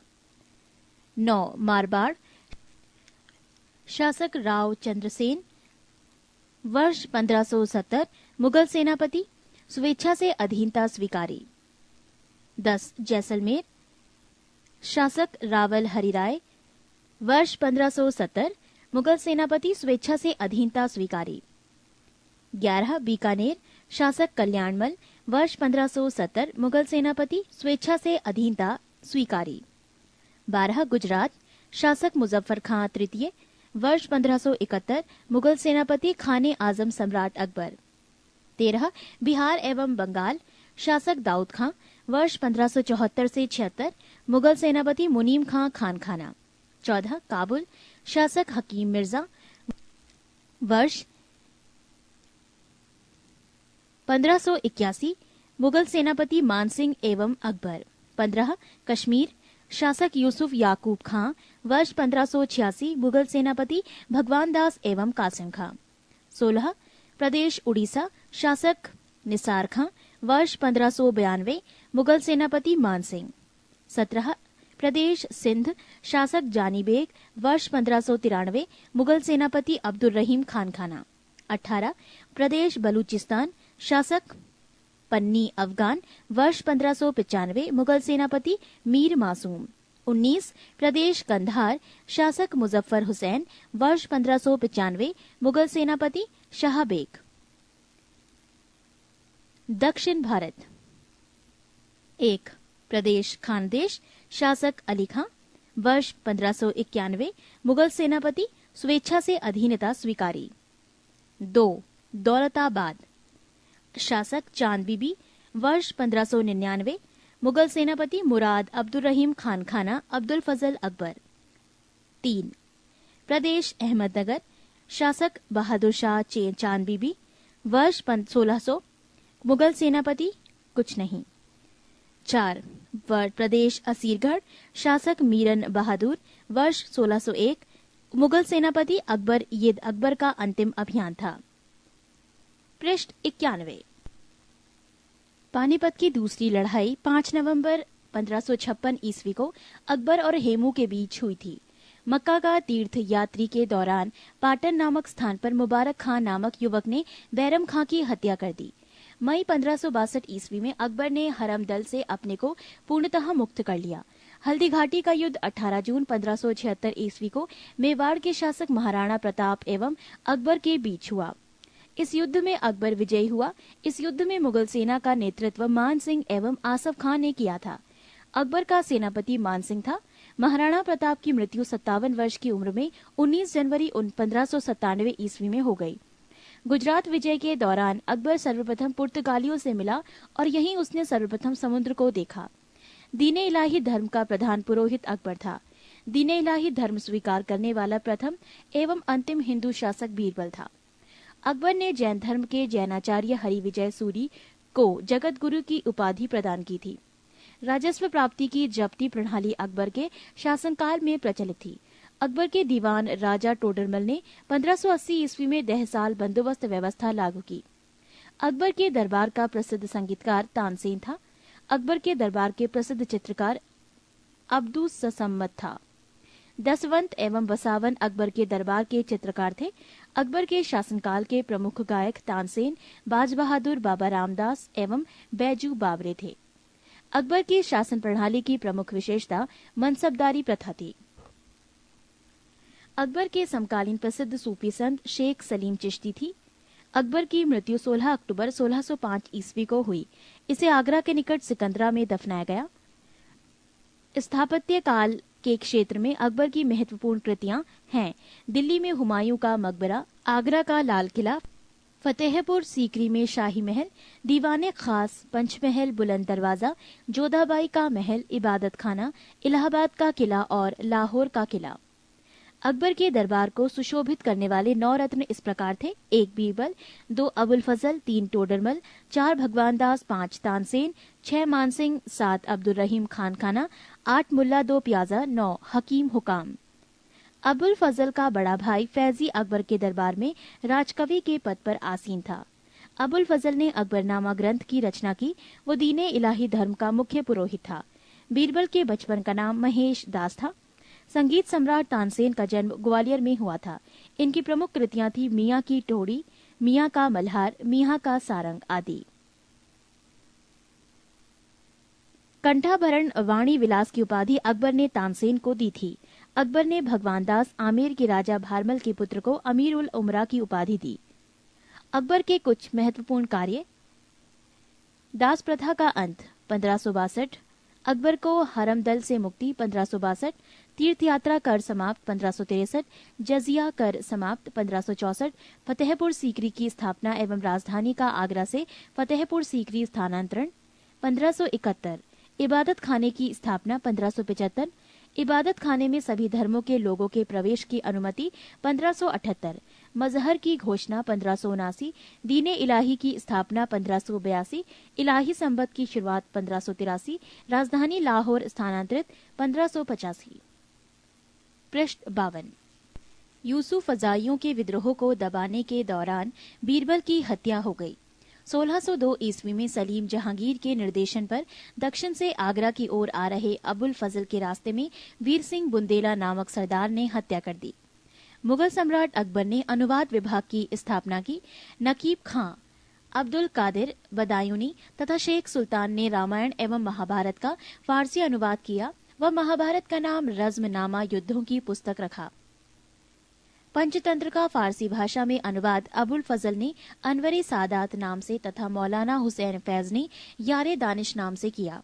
हाजी इब्राहिम सरहदी ने अर्थवेद का मुल्लाह शाह मोहम्मद ने राज तरंगिणी का अब्दुल रहीम खान खाना ने तुज़के बाबरी का तथा फैजी ने लीलावती की फारसी में अनुवाद किया।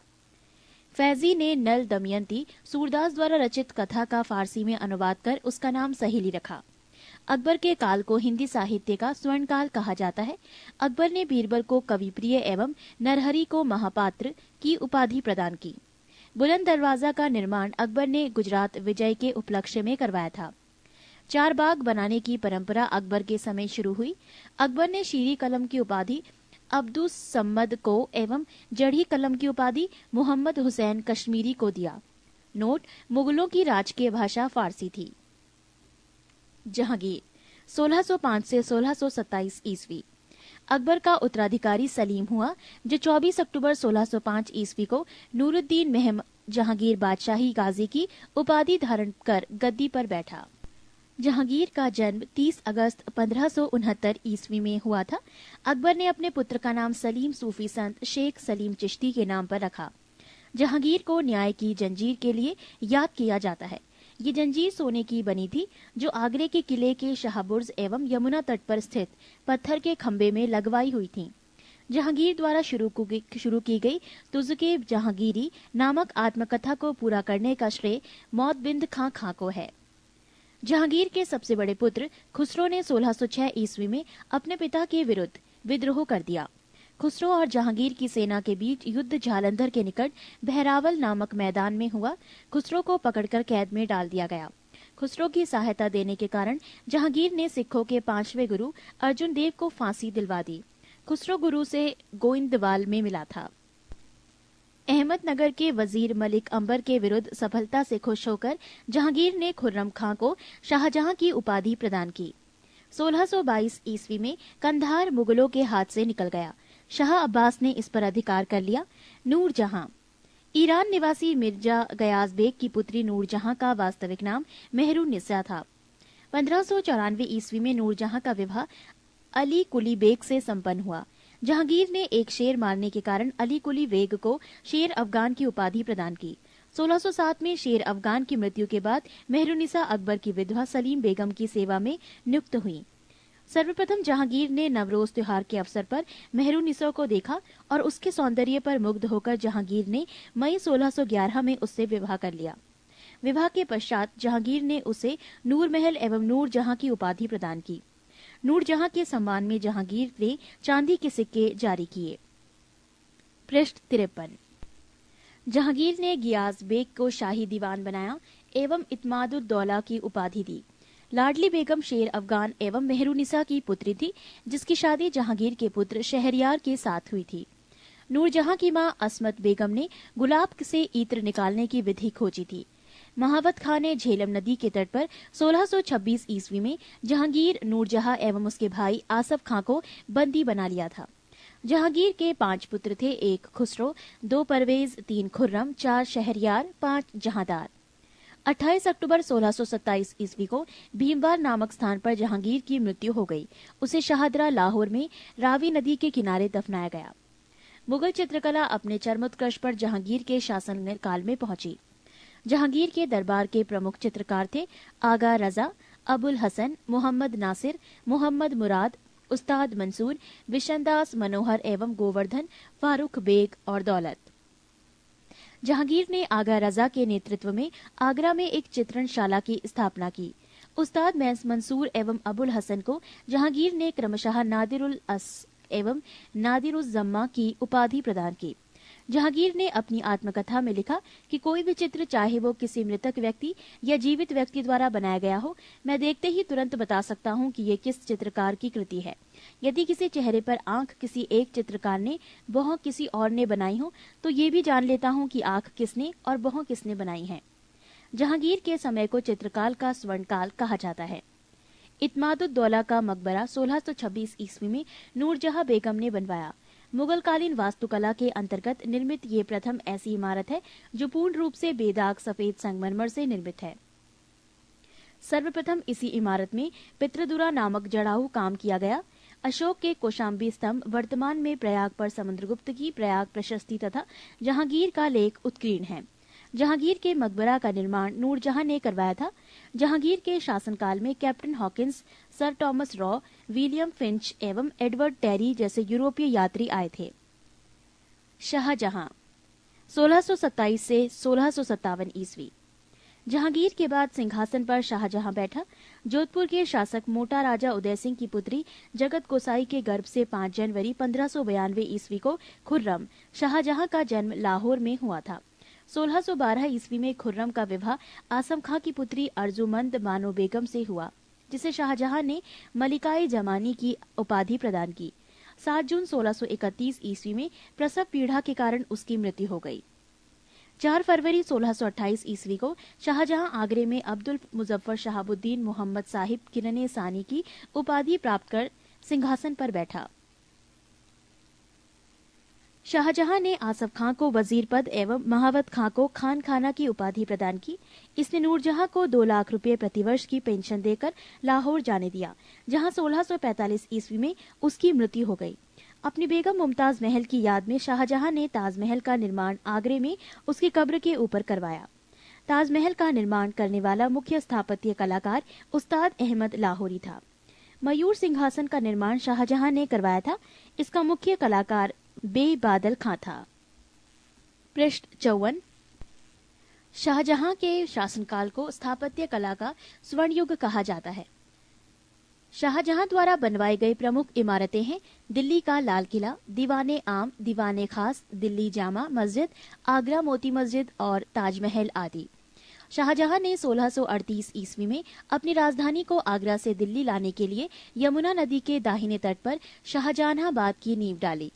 आगरे के जामा मस्जिद का निर्माण शाहजहां की पुत्री जहां आरा ने करवाई। शाहजहां के दरबार के प्रमुख चित्रकार मोहम्मद फकीर एवं मीर हासिम थे। शाहजहां ने संगीतज्ञ लाल खां को गुड़ समंदर की उपाधि दी थी। शाहजहां के पुत्रों एवं दारा शिकोह सर्वाधिक विद्वान था। इसने भगवत गीता, योग, वशिष्ठ, उपनिषद एवं रामायण का अनुवाद फारसी में करवाया।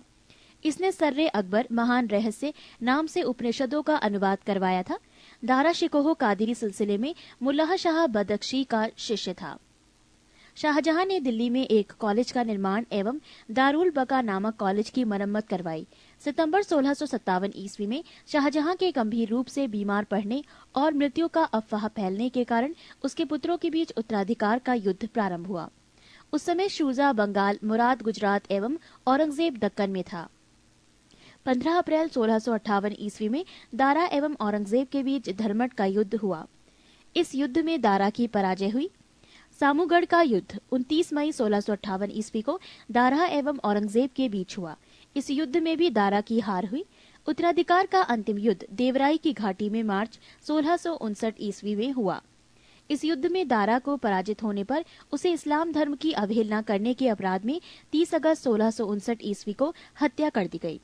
शाह बुलंद Iqbal, king of Lofty Fortune के रूप में दारा शिकोह जाना जाता है। 8 जून 1658 ईस्वी को औरंगजेब ने शाहजहां को बंदी बना लिया। आगरे के किले में अपने कैदी जीवन के 8वें वर्ष अर्थात 22 जनवरी 1666 ईस्वी को 74 वर्ष की अवस्था में शाहजहां की मृत्यु हो गई। औरंगजेब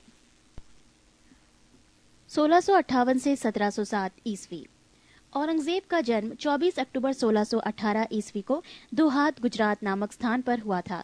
औरंगजेब के बचपन का अधिकांश समय नूरजहां के पास बीता। 18 मई 1637 ईस्वी को फारस के राजघराने की दिलराज बानो बेगम के साथ औरंगजेब का निकाह हुआ।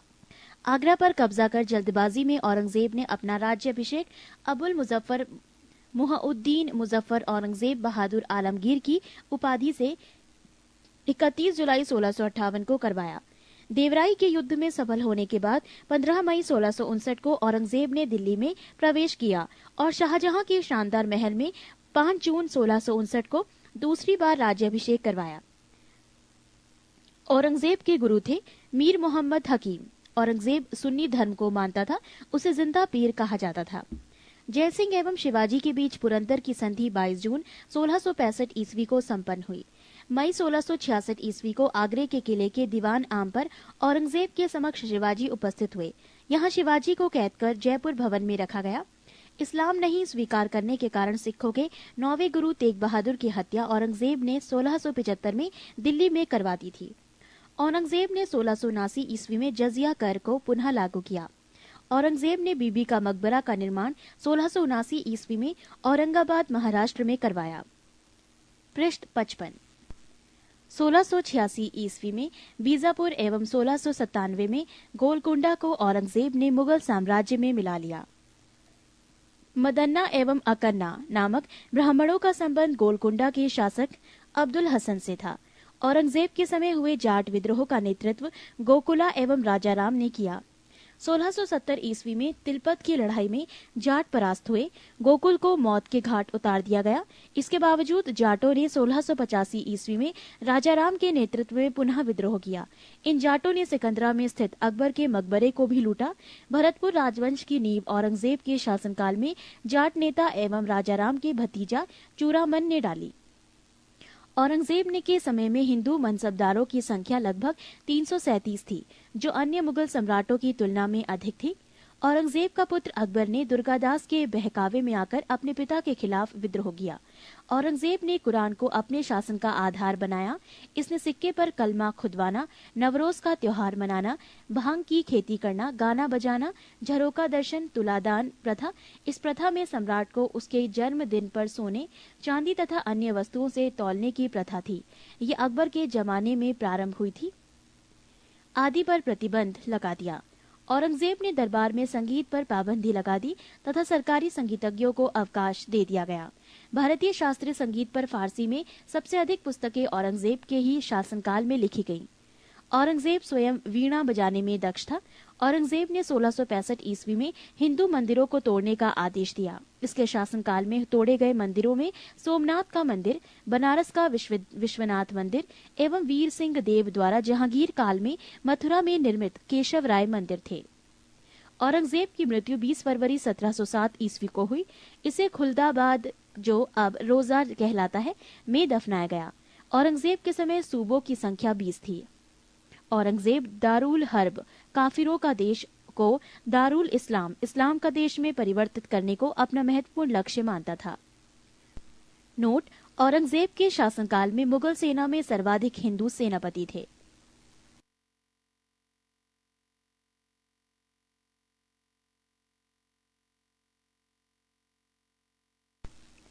चौतीस, मुगल शासन व्यवस्था। मंत्री परिषद को वजारत कहा जाता था। बाबर के शासनकाल में वजीर पद काफी महत्वपूर्ण था। सम्राट के बाद शासन के कार्यों को संचालित करने वाला सबसे महत्वपूर्ण अधिकारी वकील था, जिसके कर्तव्यों को अकबर ने दीवान मीर बख्शी, सद्र उस सद्र एवं मीर समन में विभाजित कर दिया।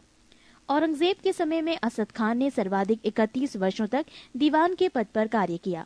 मीर बख्शी द्वारा सरखत नाम के पत्र पर हस्ताक्षर के बाद ही सेना को हर महीने वेतन मिल पाता था। जब कभी सद्र न्याय विभाग के प्रमुख का कार्य करता था, तब उसे काजी कहा जाता था। लगानहीन भूमि मददे माश का निरीक्षण सद्र करता था। सम्राट के घरेलू विभागों का प्रधान मीर समान कहलाता था। मुगल काल के प्रमुख अधिकारी एवं कार्य: पद सूबेदार, कार्य प्रांतों में शांति स्थापित करना तथा प्रांत कार्यकारिणी का प्रधान। दीवान, कार्य प्रांतीय राजस्व का प्रधान सीधे शाही दीवान के प्रति जवाबदेह। बख्शी, कार्य प्रांतीय सैन्य प्रधान। फौजदार, जिले का प्रधान फौजी अधिकारी। आमिल या अमलगुजार, जिले का प्रमुख राजस्व अधिकारी। कोतवाल, नगर प्रधान। शिकदार, परगने का प्रमुख अधिकारी। आमिल, ग्राम के कृषकों से प्रत्यक्ष संबंध बनाना एवं लगान निर्धारित करना। पृष्ठ 56। सूचना एवं गुप्तचर विभाग का प्रधान दरोगाई डाक चौकी कहलाता था। शरीयत के प्रतिकूल कार्य करने वालों को रोकना, आम जनता के दुष्चरित्रता से बचाने का कार्य मुहतासिब नामक अधिकारी करता था। प्रशासन की दृष्टि से मुगल साम्राज्य का बंटवारा सूबों में, सूबों का सरकार में, सरकार का परगना या महाल में, महाल का जिला या दस्तूर में और दस्तूर ग्राम में बटे थे। प्रशासन की सबसे छोटी इकाई ग्राम थी, जिसे मावदा या दीह कहते थे। मावदा के अंतर्गत छोटी छोटी बस्तियों को नागला कहा जाता था। शाहजहां के शासनकाल में सरकार एवं परगना के मध्य चकला ग्राम की एक नई इकाई की स्थापना की गई थी। भूमिकर के विभाजन के आधार पर मुगल साम्राज्य की समस्त भूमि 3 वर्गों में विभाजित थी। 1 खालसा भूमि, प्रत्यक्ष रूप से बादशाह के नियंत्रण में। 2 जागीर भूमि, तनख्वाह के बदले दी जाने वाली भूमि। 3 सयूरगल या मददे माश, अनुदान में दी गई लगानहीन भूमि, इसे मिल्क भी कहा जाता था। शेरशाह द्वारा भूराजस्व हेतु अपनाई जाने वाली पद्धति राई का उपयोग अकबर ने भी किया था। अकबर के द्वारा करोड़ी नामक अधिकारी की नियुक्ति 1573 ईस्वी में की गई थी। इसे अपने क्षेत्र से 1 करोड़ दाम वसूल करना होता था। 1580 ईस्वी में अकबर ने दहसाला नाम की पर नवीन कर प्रणाली प्रारंभ की। इस व्यवस्था को टोडरमल बंदोबस्त भी कहा जाता है। इस व्यवस्था के अंतर्गत भूमि को 4 भागों में विभाजित किया गया। 1 पोलज, इसमें नियमित रूप से खेती होती थी, वर्ष में 2 बार फसल। 2 परती, इस भूमि पर 1 या 2 वर्ष के अंतराल पर खेती की जाती थी। 3 चाचर, इस पर 3 से 4 वर्ष के अंतराल पर खेती की जाती थी। 4 बंजर, ये खेती योग्य भूमि नहीं थी, इस पर लगान नहीं वसूला जाता था। 1570 से 71 ईस्वी में टोडरमल ने खालसा भूमि पर भू राजस्व की नवीन प्रणाली जब्ती प्रारंभ की। इसमें कर निर्धारण की 2 श्रेणी थी, एक को तख्शीस एवं दूसरे को तहसील कहते थे। औरंगजेब ने अपने शासनकाल में नस्क प्रणाली को अपनाया और भू राजस्व की राशि को उपज का आधा कर दिया। मुगल काल में कृषक 3 वर्गों में विभाजित थे। 1 खुदकाश्त, ये किसान उसी गांव की भूमि पर खेती करते थे जहां के वो निवासी थे। 2 पाही काश्त, ये दूसरे गांव जाकर कृषि कार्य करते थे। 3 मुजारियन, खुदकाश्त कृषकों से भूमि किराए पर लेकर कृषि कार्य करते थे। मुगल काल में रुपये की सर्वाधिक ढलाई औरंगजेब के समय में हुई। आना सिक्के का प्रचलन शाहजहां ने करवाया। जहांगीर ने अपने समय में सिक्कों पर अपनी आकृति बनवाई, साथ ही उस पर अपना एवं नूरजहां का काम अंकित करवाया। सबसे बड़ा सिक्का शनसब सोना का था। स्वर्ण का सबसे प्रचलित सिक्का इलाही था। मुगल कालीन अर्थव्यवस्था का आधार चांदी का रुपया था। दैनिक लेन देन के लिए तांबे के दाम का प्रयोग होता था। 1 रुपया में 40 दाम होते थे। मुगल सेना 4 भागों में विभक्त थी। 1 पैदल सेना, 2 घुड़सवार सेना, 3 तोपखाना और 4 हाथी सेना। मुगल कालीन सैन्य व्यवस्था पूर्णतः मनसबदारी प्रथा पर आधारित थी। इसे अकबर ने प्रारंभ किया था। पृष्ठ 57। 10 से 500 तक मनसब प्राप्त करने वाले मनसबदार, 500 से 2500 तक मनसब प्राप्त करने वाले उमरा एवं 2500 से ऊपर तक मनसब प्राप्त करने वाले अमीर आजम कहलाते थे। जात से व्यक्ति के वेतन एवं प्रतिष्ठा का ज्ञान होता था। सवार पद से घुड़सवार दस्तों की संख्या का ज्ञान होता था। जहांगीर ने सवार पद में 2 अस्पा एवं सिंह अस्पा की व्यवस्था की। सर्वप्रथम ये पद महाबत खां को दिया गया। मुगल कालीन लगान वसूल करने की व्यवस्थाएं। गल्ला बख्शी, इसमें फसल का कुछ भाग सरकार द्वारा ले लिया जाता था। नसक, इसमें खड़ी फसल के आधार पर लगान का अनुमान लगाकर फसल कटने पर उसे ले लिया जाता था। ये व्यवस्था बंगाल में थी। जब्ती, इसमें बोई गई फसल के आधार पर लगान का निश्चय किया जाता था, जो नकद लिया जाता था। 35 मराठों का उत्कर्ष। मराठा साम्राज्य का संस्थापक शिवाजी थे। शिवाजी का जन्म 6 अप्रैल 1627 ईस्वी में शिवनेर दुर्ग यानी जुन्नार के समीप में हुआ था। शिवाजी के पिता का नाम शाहजी भोसले एवं माता का नाम जीजाबाई था। शाहजी भोसले की दूसरी पत्नी का नाम तुकाबाई मोहिते था। शिवाजी के गुरु कोंडदेव थे। आध्यात्मिक क्षेत्र में शिवाजी के आचरण पर गुरु रामदास का काफी प्रभाव था। शिवाजी का विवाह साईबाई निम्बालकर से 1640 ईस्वी में हुआ।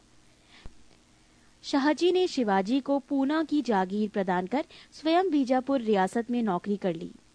अपने सैन्य अभियान के अंतर्गत 1644 ईस्वी में शिवाजी ने सर्वप्रथम बीजापुर के तोरण नामक पहाड़ी किले पर अधिकार किया।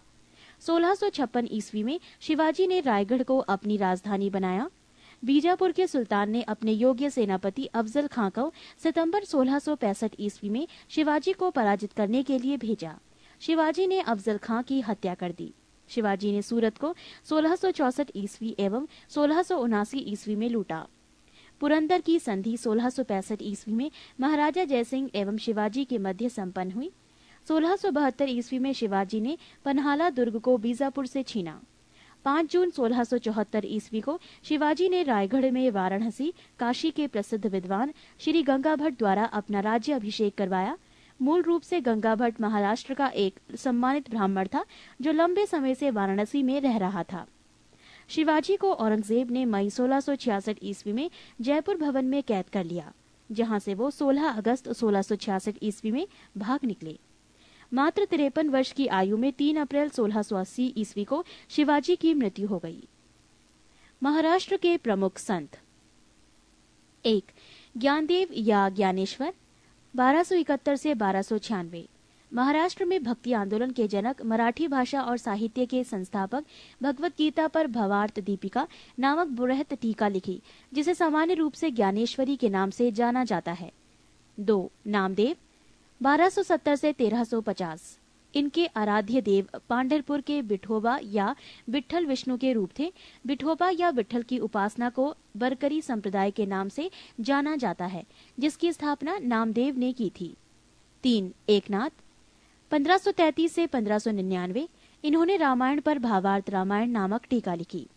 4. तुकाराम 1598 से 1650। इन्होंने भक्तिपरक कविताएं लिखी, जिन्हें अम्भग कहा जाता है। ये अभंग भक्तिपरक काव्य के ज्योति पुंज हैं। 5. रामदास 1608 से 1681। महाराष्ट्र के अंतिम महान संत कवि। दशबोध उनकी रचनाओं और उपदेशों का संकलन है। पृष्ठ 58। शिवाजी के मंत्रिमंडल को अष्टप्रधान कहा जाता था। अष्टप्रधान में पेशवा का पद सर्वाधिक महत्वपूर्ण एवं सम्मान का होता था। अष्टप्रधान में निम्न पद थे। 1. पेशवा प्रधानमंत्री, राज्य का प्रशासन एवं अर्थव्यवस्था की देखरेख। 2. सरी ए नौबत सेनापति, सैन्य प्रधान। 3. अमात्य राजस्व मंत्री, आय व्यय का लेखा जोखा। 4. वाक्या नवीस, सूचना गुप्तचर एवं संधि विग्रह के विभागों का अध्यक्ष। 5. चिटनिस, राजकीय पत्रों को पढ़कर उसकी भाषा शैली को देखना। 6. सुमंत, विदेश मंत्री। 7. पंडित राव, धार्मिक कार्यों के लिए तिथि का निर्धारण। 8. न्यायाधीश, न्याय विभाग का प्रधान। शिवाजी ने दरबार में मराठी को भाषा के रूप में प्रयोग किया। शिवाजी की सेना 3 महत्वपूर्ण भागों में विभक्त थी। 1. पागा सेना, नियमित घुड़सवार सैनिक। 2. सिहलदार, अस्थायी घुड़सवार सैनिक। 3. पैदल सेना। शिवाजी की कर व्यवस्था मलिक अंबर की कर व्यवस्था पर आधारित थी। शिवाजी ने रस्सी द्वारा माप की व्यवस्था के स्थान पर काठी एवं मानक छड़ी के प्रयोग को आरंभ किया। शिवाजी के समय कुल उपज का 33% भाग राजस्व के रूप में वसूला जाता था, जो बढ़कर 40% हो गया था। चौथ एवं सरदेश मुखी नामक कर शिवाजी के द्वारा लगाया गया। चौथ किसी एक क्षेत्र को बर्बाद न करने के बदले दी जाने वाली रकम को कहा गया है। सरदेश मुखी, इसके हक का दावा करके शिवाजी स्वयं को सर्वश्रेष्ठ देशमुख प्रस्तुत करना चाहते थे। शिवाजी ने किले की सुरक्षा के लिए नियुक्त अधिकारी। हवलदार, किले की आंतरिक व्यवस्था की देखरेख। सरैनोबत, किले की सेना का नेतृत्व। सवनिस, किले की अर्थव्यवस्था, पत्र व्यवहार एवं भंडार की देखरेख। शिवाजी के उत्तराधिकारी। शिवाजी का उत्तराधिकारी संभाजी था। संभाजी ने उज्जैन के हिंदी एवं संस्कृत के प्रकांड विद्वान कवि कलश को अपना सलाहकार नियुक्त किया। मार्च 1689 ईस्वी को मुगल सेनापति मरखरब खान ने संगमेश्वर में छिपे हुए संभाजी एवं कवि कलश को गिरफ्तार कर लिया और उसकी हत्या कर दी।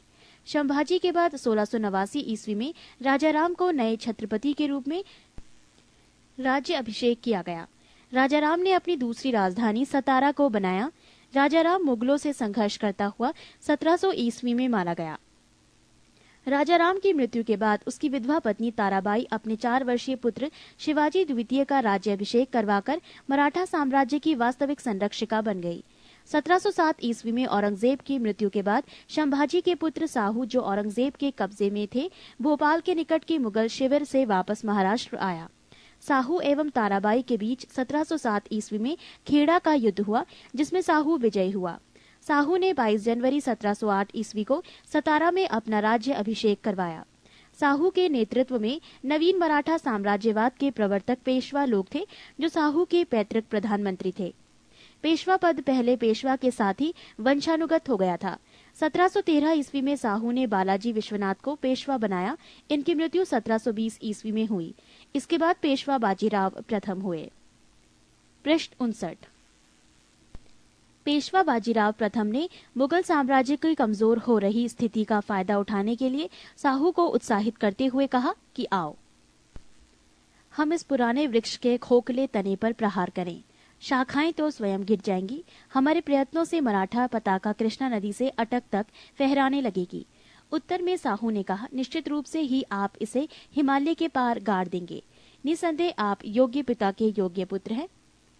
पालखेड़ा का युद्ध 7 मार्च 1728 ईस्वी बाजीराव प्रथम एवं निजामुल मुल्क के बीच हुआ, जिसमें निजाम की हार हुई। निजाम के साथ मुंशी शिवगांव की संधि हुई।